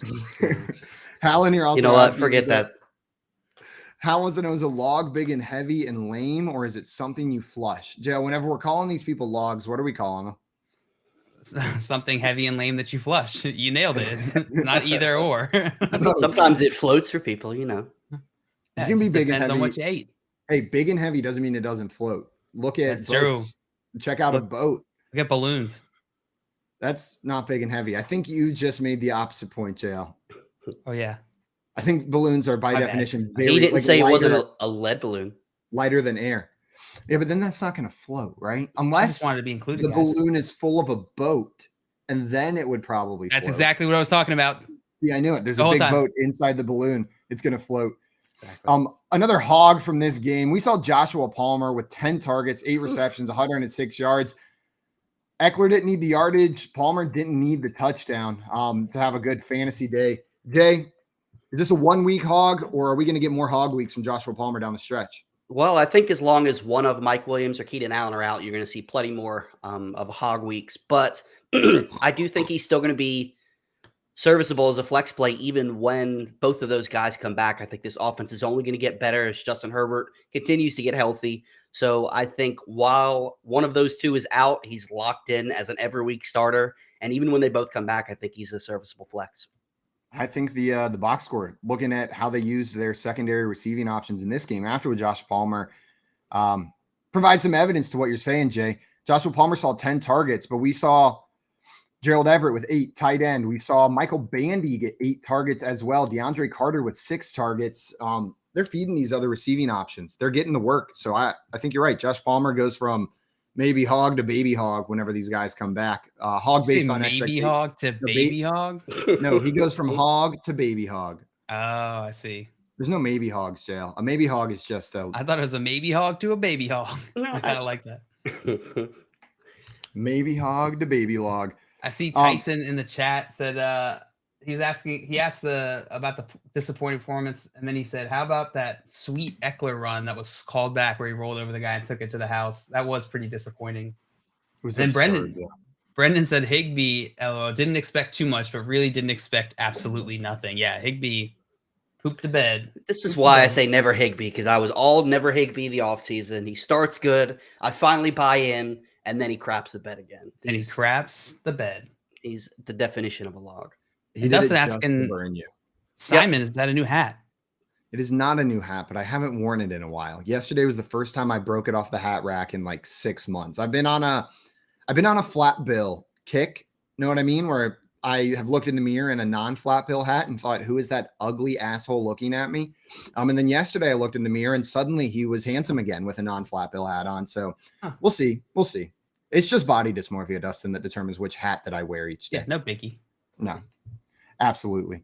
And I see Tyson had a question about Mixon here, asking where do we view Joe Mixon in overall RB rankings rest of the season? We'll hit that game next. Yeah, we'll hit the Dolphins, or not Dolphins. What team is he on again? The Bengals Cincinnati game next. Bengals. Could Both you of the imagine seasons- just throw Joe Mixon on that team too with the Tua? Oh my goodness. Yeah, That well, would be terrifying. do you guys think he would beat out Jeff Wilson? I know how much you guys love Jeff Wilson. I don't know. Toss up. Possibly not. Yeah, we'll Jeff see. Wilson looked pretty good. He did. Yeah, he looked pretty good. That would be a tough one over there. Let's look at the Hogs and Logs on the Falcons side of the ball. Cordero Patterson, I'm a little confused. This is a Hog game. 13 carries, but only 44 yards, 2 touchdowns. Well, Tyler Algier had 10 carries, 99 yards, averaging 9.9 a carry. A lot of that carried by the big 44-yard run that Algier had. This is a Hog game from Cordero Patterson, but do you guys think Patterson is a Hog rest of season? Because he wasn't all that efficient on the ground. The touchdown saved his week a little bit. Yeah, I think he's actually a sell high. I was saying it on our show last night. I think that if you have him, you're perfectly happy with that production. But because he was so inefficient, because they also have 2 other capable running backs, and he is 31 years old now. That's not old in real life, but that's old in fantasy terms. 36 definitely isn't old in real life. I just think that you're not going to get production like this for the long haul. I think that they're going to cap his carries to try to keep him healthy because he is an important part of this team. And Arthur Smith has shown that he doesn't give a crap about fantasy. He's going to do what he thinks is best for the team, which rightfully so. That's what he should do. But I think you're going to see limited snaps. You're going to have those games that when he scores a touchdown or 2, you're very happy. But other than that, it's going to be disappointing. Man, I think I have some more optimism about Patterson. I think this was his first week back off of IR. Know what I mean? And even in that first week, he did score 2 touchdowns. I'm excited for Patterson rest of the season. I don't know if you're going to be able to – I'm not saying he's a trade for target because I think after this game, 2 touchdowns, people are going to see that. And If you can get good value for him, I'm not opposed to trading him away, but I'm also not opposed to just plugging him in, plug and play every single week. This Atlanta Falcons offense has been better than I thought it was going to be. So we should have more scoring opportunities. Like that touchdown upside that I thought maybe would have been gone is still present, still there. Scott Fish saying, I chose the wrong morning to drink every time Simon says hog. Yeah, you're having a rough morning right now, Scott. Hog. And Hallen here saying buoyancy. It's all about buoyancy. Buoyancy. It's one of those Speaking things, of like, buoyancy. Is there gruelency? Yeah, there is a gruelency, JL, but it only applies to Royal Caribbean cruise ships, not Norwegian cruise ships. Oh, yeah, good, so because I only float Royal Caribbean cruises. Yeah, of course. I'm a Guys, Carnival joining guy. us right now live from somewhere in Europe is Andrew Cooper. What's up, Coop? What's up, gang? Can you hear me all right? Ooh. We can hear Absolutely. you. Your European internet continues to deliver. Dude, crushing right now. I'm out in Venice, St. Marco Square. I've So been we're in there. Italy right now. I have been, You been here? I've been right there where you are right now, but I was Can you like smell 'em? What? 9 years old. You know what's crazy? Is I could smell your musk. I was like, that's a familiar smell out here. And now I realize what that is. What's You must have weird been a is that- musky 9-year-old. Yeah, you're not the first person to tell me that. Yeah. Well, let me just say real quick, hog. That's for Scott Fish. Pour one up. Oh, yep. Take a shot. Absolutely. And Tommy's saying, get me a gelato. Can you pick him up a gelato while you're there, Coop? Yeah, I'll bring you back a gelato, but I might not see you to the expo. So is it cool if I buy it now and just like have Just it with keep it. me? Just keep it. Yeah. I can keep it with me at all times in case I run into you. Like a an ice block in there or something like that. It should be fine. Hey, Coop, can you scream ragu at the top of your lungs for us? You know, I actually just did that, and everyone clapped so hard that I just don't think it would be worth it to follow it up again. You know what I Probably mean? wouldn't be funny a second time. Yeah. Yeah, first time ever. Well, it wasn't even funny. It was like almost they clapped like it was opera emotional? almost. It was pretty emotional. Brought a few people to tears. Here's a little bit more scenic stuff. Look at all they're those people. I can see them still crying because you said ragu. It's beautiful. They did, yeah. What are all Yeah. those people? Are those people waiting in line for something? Yeah, I think they want to go into this building here. Coop I says, don't yeah, know, they dude. want I to just go got into it. this building. Dude, I just got off a boat, and dude, my luggage is in Vienna. So like, I'm wearing the clothes I have on back plus one of my wife's shirts, which doesn't quite cover the old tummy, if you know what I'm saying. Are you wearing underwear? That's what I was gonna ask. How's the underpants game if your bag's in Vienna? Underpants, dude. I mean, let's just say, dude, these undies are on round 2 when they're supposed to be one round pair. You know what I'm saying? Round Flip two. it. That's still pretty You good. guys You want got a some little time. fedoras? Should I get you some fedoras? You guys want some stanzos? Yes, definitely. Absolutely. Give me that orange one. I want that orange fedora. Dude. So I mean, they could be there for you at the expo. You say the word. Dustin said, "Go buy clothes. They have stores in Italy." Did you know they had stores in Italy? It's Yeah, exclusively. dude, I leather. literally just got here. You think I'm gonna wear this shirt all day? Unbelievable, dude. I'll probably pick out a shirt for me to buy. Ooh. Oh, that is good. That- We Oh, get to that's pick out- that green? royal blue that says Italia. That's it. Or who's Yeah, that's dabbing? perfect. Somebody's dabbing. Perfect for that looks like I think it's Albert Einstein. Yeah, Classic. How's that's it going, my man? The classic Italian Albert Einstein. Right. Yeah. Is it cool for me to? I have zero Italian in me. Just wearing an Italia shirt. 100%. do Yeah. it. Yep. Yeah. JL and We I visited. I think- both do. We've give you the blessing. You're good. I appreciate you guys. Thanks, dude. Is this good radio? This This is is fantastic. the beautiful radio. What is your what's been the highlight of your trip so far? We miss you here, but I want to hear about the best thing you've done so far while you've been in Europe. Yeah, so I mean, we traveled all around Prague, Copenhagen, Reykjavik, and I think it was when Joe Mixon scored 5 touchdowns. That was pretty awesome. I saw That was beautiful. I Where saw were you that. when that Yeah. happened? Did you watch it happen? Were you watching the games there, or were you? Yeah, I was European around. I was watching. I well in advance. So I was in charge of doing the travel research, and the very first thing I did was look up where we would be each Sunday and find a bar to watch the games at. So I was at a bar in Prague, but you know it was late night, so I couldn't call into the show unfortunately from that bar. But we found a bar. We watched the games. It was great. They had Red Zone, so it was dope. Absolutely beautiful. Very cool. We miss you, Coop. Yeah, miss you guys too, dude. I'll call back in when we get to next stop is in Switzerland, bro. You know what we should do? Time. We should take, so I'm doing like a very long, like 8-hour train tour. We should, instead of doing the show, should I just hold my phone up to the window for 3 hours of a panoramic train ride? Yeah, we'll set up Absolutely. a broadcast for you, so you can just stream it to our YouTube for like 3 hours straight. Dude, why don't you put a poll out there, do the normal show or do a 3-hour panoramic train ride with no talking? All right, I'm putting up a poll right now. I am in. Oh, yeah, put that up. I would watch a gang. panoramic train ride for hours. Coop, thanks so much for calling in, my man. Enjoy the rest of your time in Venice and show off that belly. Miss you guys. Yeah, I'm about to. I'm about to make it happen, dude. Yeah. Oh, yeah. Let's go. All right. Enjoy your time I'll catch in you Venice, guys. my man. Bye, Coop. Talk to you later. Man, that is awesome. That is awesome. And Scott want to know, is Coop going to the Germany game this upcoming weekend? Man, that would have been a great question to ask while he was on air. Right. Instead, I ignored it. And JL, what do you think? Is Coop going to the Germany game this weekend? Yep. Yeah. Yep. You heard it here first. Coop will be at the Germany game, the sold-out game in Germany. And Scott said also Europe train rides are the absolute best. He's not wrong, except I got to ride one of the high-speed trains in China, and standing there as it pulled up, I have not geeked out over a train so hard in my entire life. Just as this high-speed train comes flying in, and then they stop. Simon, I don't know if you know this, but China is not in Europe. Right. I said except for the one in China. So I said I agree with Scott, but then I said except for the one in China, admitting that it was not in Europe and saying it as a secondary option. I missed that, so that's okay. It's okay, Jay. It's not in Europe. I agree. We're on the same page there, guys. The next game I wanted to hit Hogs and Logs for was this Bengals-Panthers game, and you can probably just label the Panthers as a log. They were down 35-0. Not so fast, my friend. I think Terrace Marshall was a hog in this game. I think going down 35-0 at halftime, the Panthers team as a whole is a log, even if there's a couple Hogs present. It was pretty rough. But yeah, Jay, Terrace Marshall, to your point, 6 targets, 3 receptions, 53 yards, and a touchdown. I was out.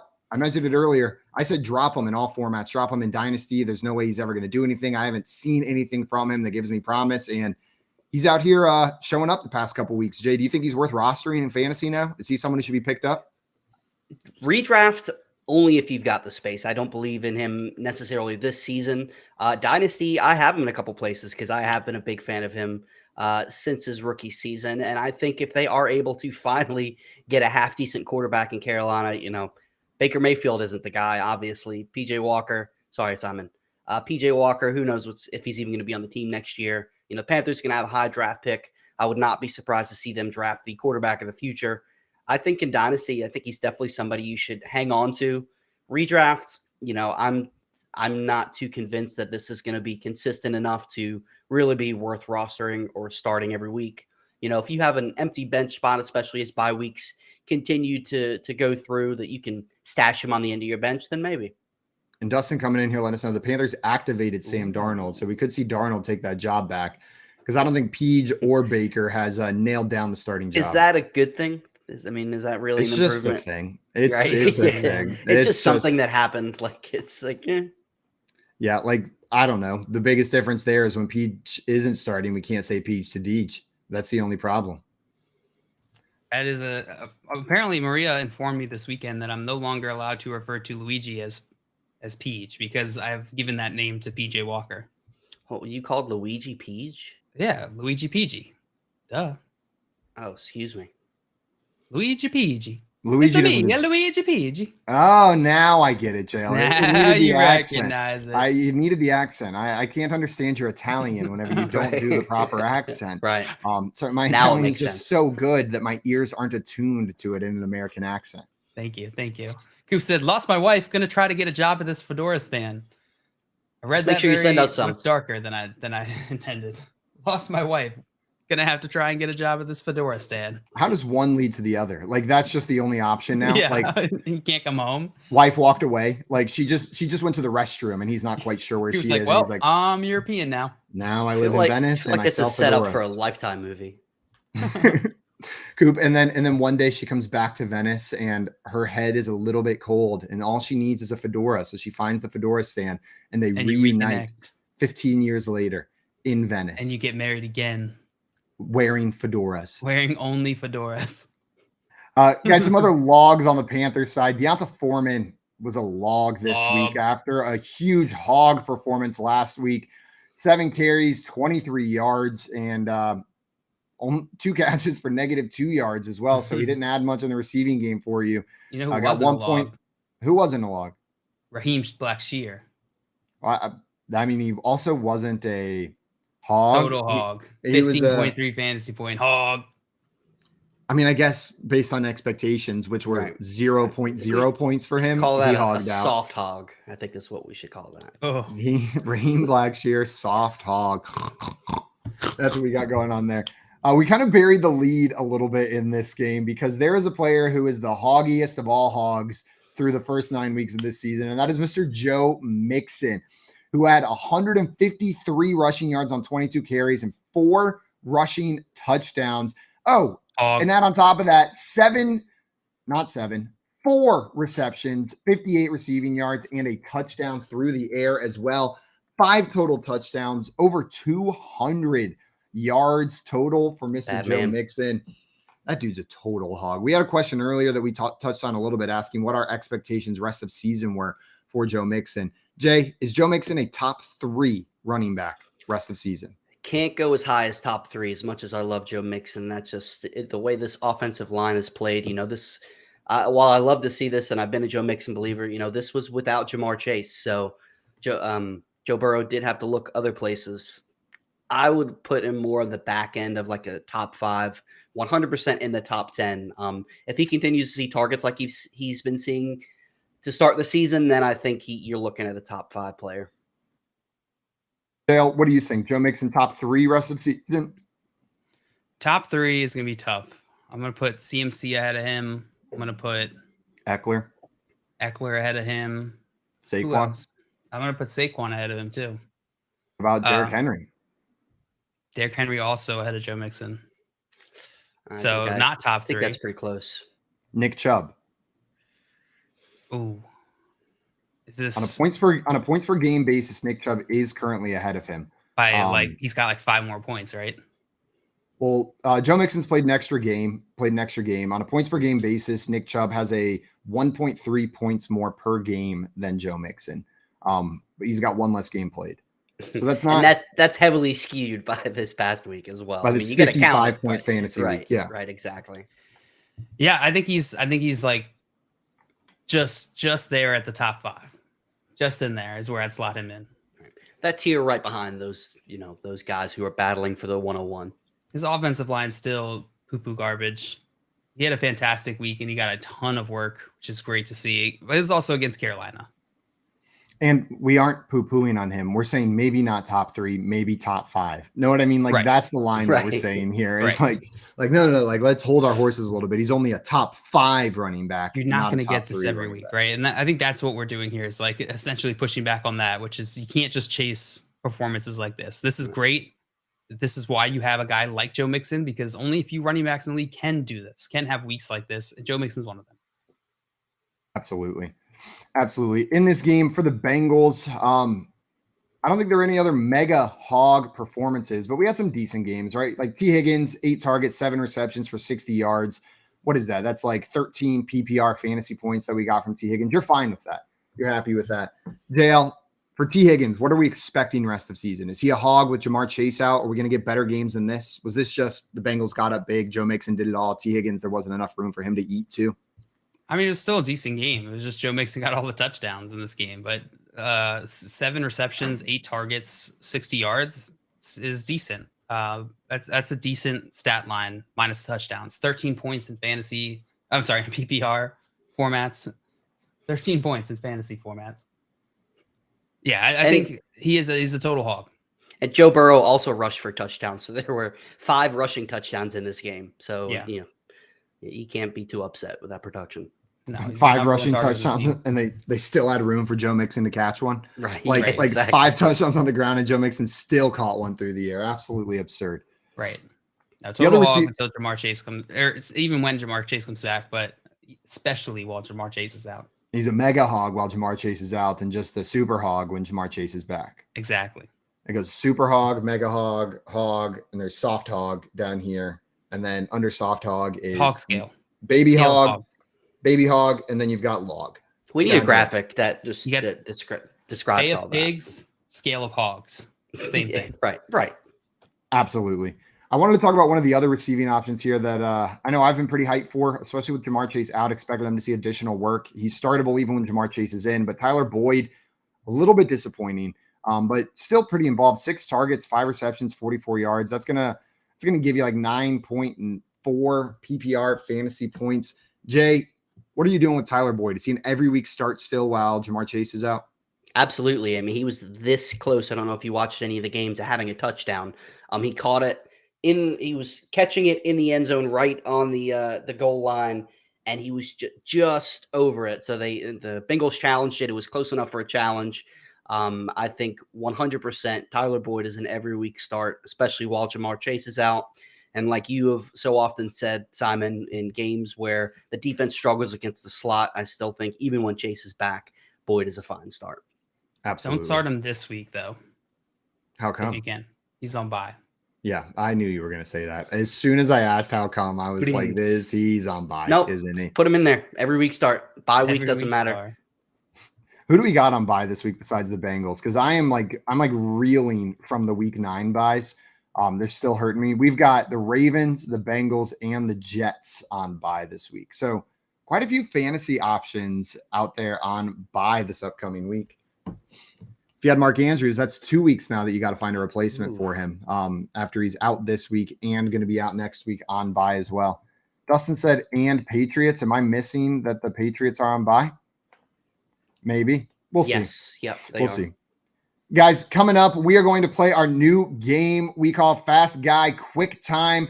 We've got a Monday Night Football prop bet draft that we're going to run through, and then we're doing a new segment that we are calling Superlatives. Jay, excited to have you help us name some superlatives so far through this season.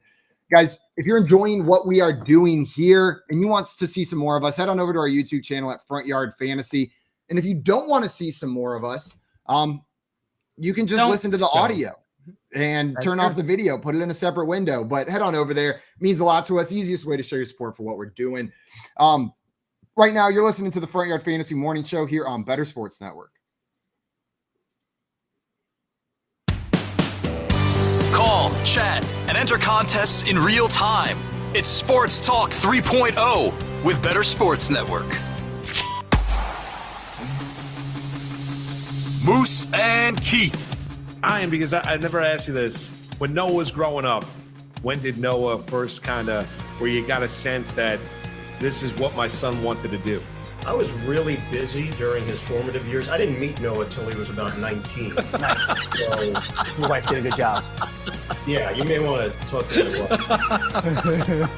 I would say about 13, he started showing a legitimate interest. He started getting curious about how I prepared, what it required. And then I saw a little bit of a shift, 14, 15, where he was concentrating on the on-cameras, the interaction between play-by-play and analyst, and started probably taking mental notes at that point of the performance aspect of, okay, you do all this prep, but you got to go out and deliver it. So, yeah, probably that 14, 15 range, I thought to myself, this could be something he really wants to do. Front Yard Fantasy, weekday mornings at 7 Eastern on Better Sports Network. You don't need to be like right 100% of the time. No, there was a tweet about the refs that had me kind of cracking up the other day because somebody was like, we have the technology to track the ball down to a centimeter and figure out what speed these guys are running on the field. Yet somehow we still mark the ball by That's my favorite. a 60-year-old dude eyeballing it, and then we run over with literal chains and measure it. It's like, you think we can probably get that figured out. The least precise way to measure something, and then immediately following that up with a super precise way of measuring something. Yeah, it's like we have what I love. satellite. Like if you're a millimeter short of that chain that they bring out there, that they ran out it as best they could in a straight line. But if you first they just go here, and then they grab the chains and they run in the straightest line possible. But then if you are 1 millimeter short with that football, it doesn't count. Sorry. Couldn't have been human error. You're just short. That's exactly. And, they bring up the index card or whatever. Meanwhile, they have, satellites in space tracking how fast Brandon Ayuk ran on an end around. But we can't, and I can see that number live while he's doing it. Like I can see every player's speed on the screen live. I love that. It's and not to mention, that dude's trying to make the spot, and the player always tosses the ball, right into his face. Right, he's coming over to spot it, and it's every other time the player's just here you go. Here's another thing to juggle. Lunch Money with Kyle and Ray, presented by FantasyGuru.com. Is it me, Ray, or is the only publicity that Microsoft Surface has gotten out of their whole thing on the sideline is people throwing them to the ground in anger? Is that just a me thing? Or the only time I hear about this device, Ray, is when somebody is chucking it on the ground, just pissed off at it, which I get it. All of us are in that world. We love to do that. Only in the NFL, Ray, can they get away with it because these are free. There's no cost. It's part of the sponsorship. Here's 5,000 Microsoft tablets to get you through the NFL season, and these players are just slamming them down. It's like they've become Gilbert on the sideline, and they're so frustrated. They're just the only publicity this company and this product has gotten is negative. Better Sports Network. It's sports talk done better.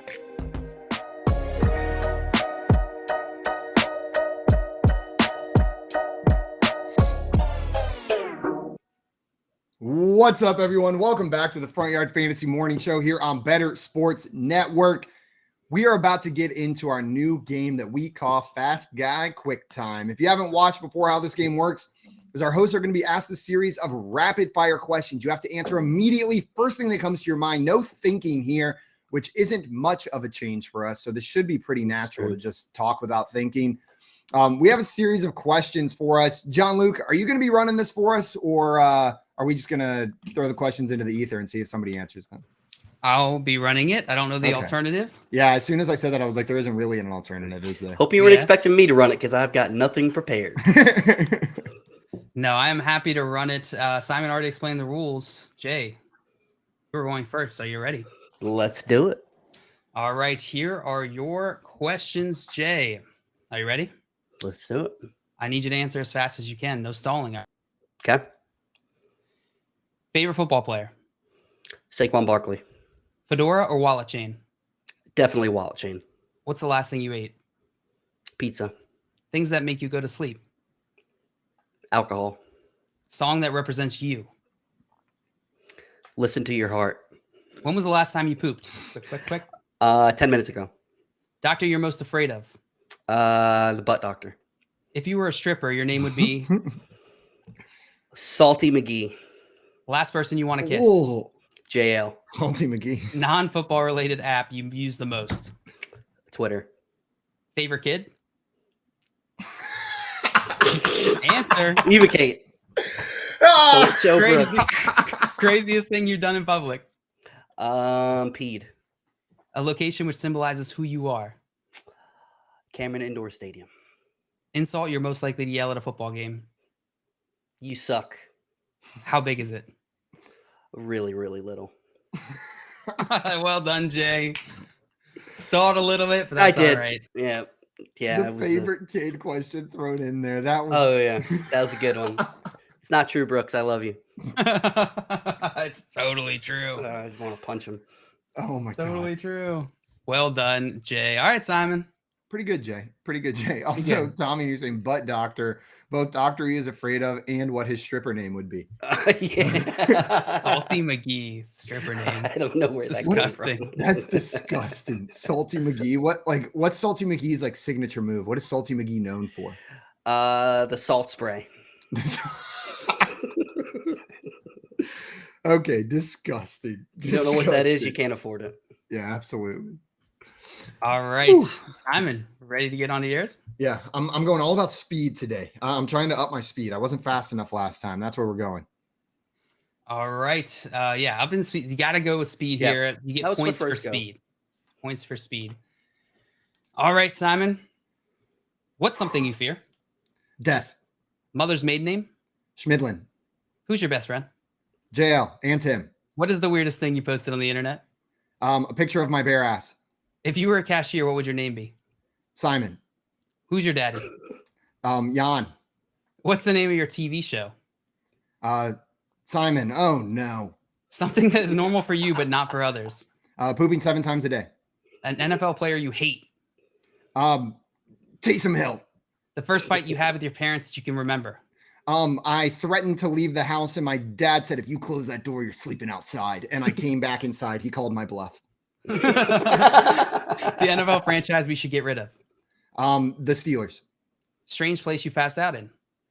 In the church on Christmas Eve Mass, front row in front of over 1,000 people. Favorite kid? Brooks. Well done, Simon. Good job. Brooks getting the vote here. Jay's other neglected child. I'll let Brooks know that you love him more than his father does. You didn't even know that you brought up some family trauma on that one. I ruined Christmas that year. Like it's a running thing that they talk about the year that Simon ruined Christmas because my grandparents paid they auction off the front row at their church for Christmas Eve Mass every year. My grandparents, it's a big deal. They go to a big Catholic church up in Cleveland. They auctioned it off. It was a couple $1,000s. So my whole family's got the front row and I've been sick and cutting weight for wrestling all week, but I'm like, I'm going to church. I'm going. This was years and years ago. And I get in there and they're opening part. They're singing the opening song. And I look at my mom and I'm like, I need some water. And I stand up and next thing I know, I wake up in the snow surrounded by 20 people outside. Just no idea what happened. Apparently it was a whole scene. I collapsed as I exited the aisle. Then my foot got stuck on the rug as they were trying to drag me out of the church. And the rug was stapled to the ground and ended up ripping the rug off the ground. They stopped the whole mass and Simon ruined Christmas that year. Wait, so I can't really comprehend the questions as you guys are answering them because I'm trying to, load up the next question so quick. So the story was that you passed out at church. Yeah, full unconscious, passed out, collapsed at church in front of everyone. That's hilarious. The chorus stopped singing, is what I heard. They there was a moment weird where if they didn't. They stopped and everyone was in shock. Is he okay? No, he's good. It's the Holy Spirit. He's good. Keep going on with Ave Maria, or they get into some really intense Hans Zimmer type song. And just so we're clear, this was not passed out as in fell asleep. This was passed out as in stood up and just collapsed to the ground, full on hit the ground, 100% knocked out. My mom said, "Only you, Simon." You. That is true. Only you, Simon. Whew. JL, I hate to break it to you, but you're not getting out of this one. You're playing too. You have a series of questions you got to answer. Jay and I both win. That means it's your turn. Are you ready for your fast guy quick time? Yep. Okay, JL, here is your fast guy quick time. 3, 2, 1, go. Mythical creature that you want to become. Centaur. Thing you throw out frequently. Trash. Food you'd like to make out with. Trash. Dream vacation. Beach. Worst first date location. Beach. Best position to be in a human centipede. Middle. Best Thanksgiving side dish. Mashed potatoes. Where you would hide a body. Trash. How many times a day do you look in the mirror with just your underwear on? 6. Place you would take a date if you wanted it to fail. Beach. A dinosaur you'd like to make love to. Brontosaurus. Scariest place you visited but want to live in. Beach. And your favorite kid. Brooks. Man, Jay, Brooks just getting all the hate from you. Yeah, I know. You guys love him more than his own father. So Jay, you got stuck on the beach. It's a very, very versatile location, isn't it? Very complicated feelings about the beach.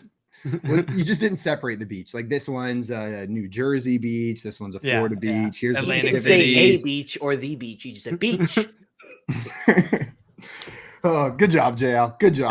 Thank you. Guys, that's going to be it for Fast Guy Quick Time. I love this game. This one's so much fun. But that means it is time for our Monday Night Football prop bet draft.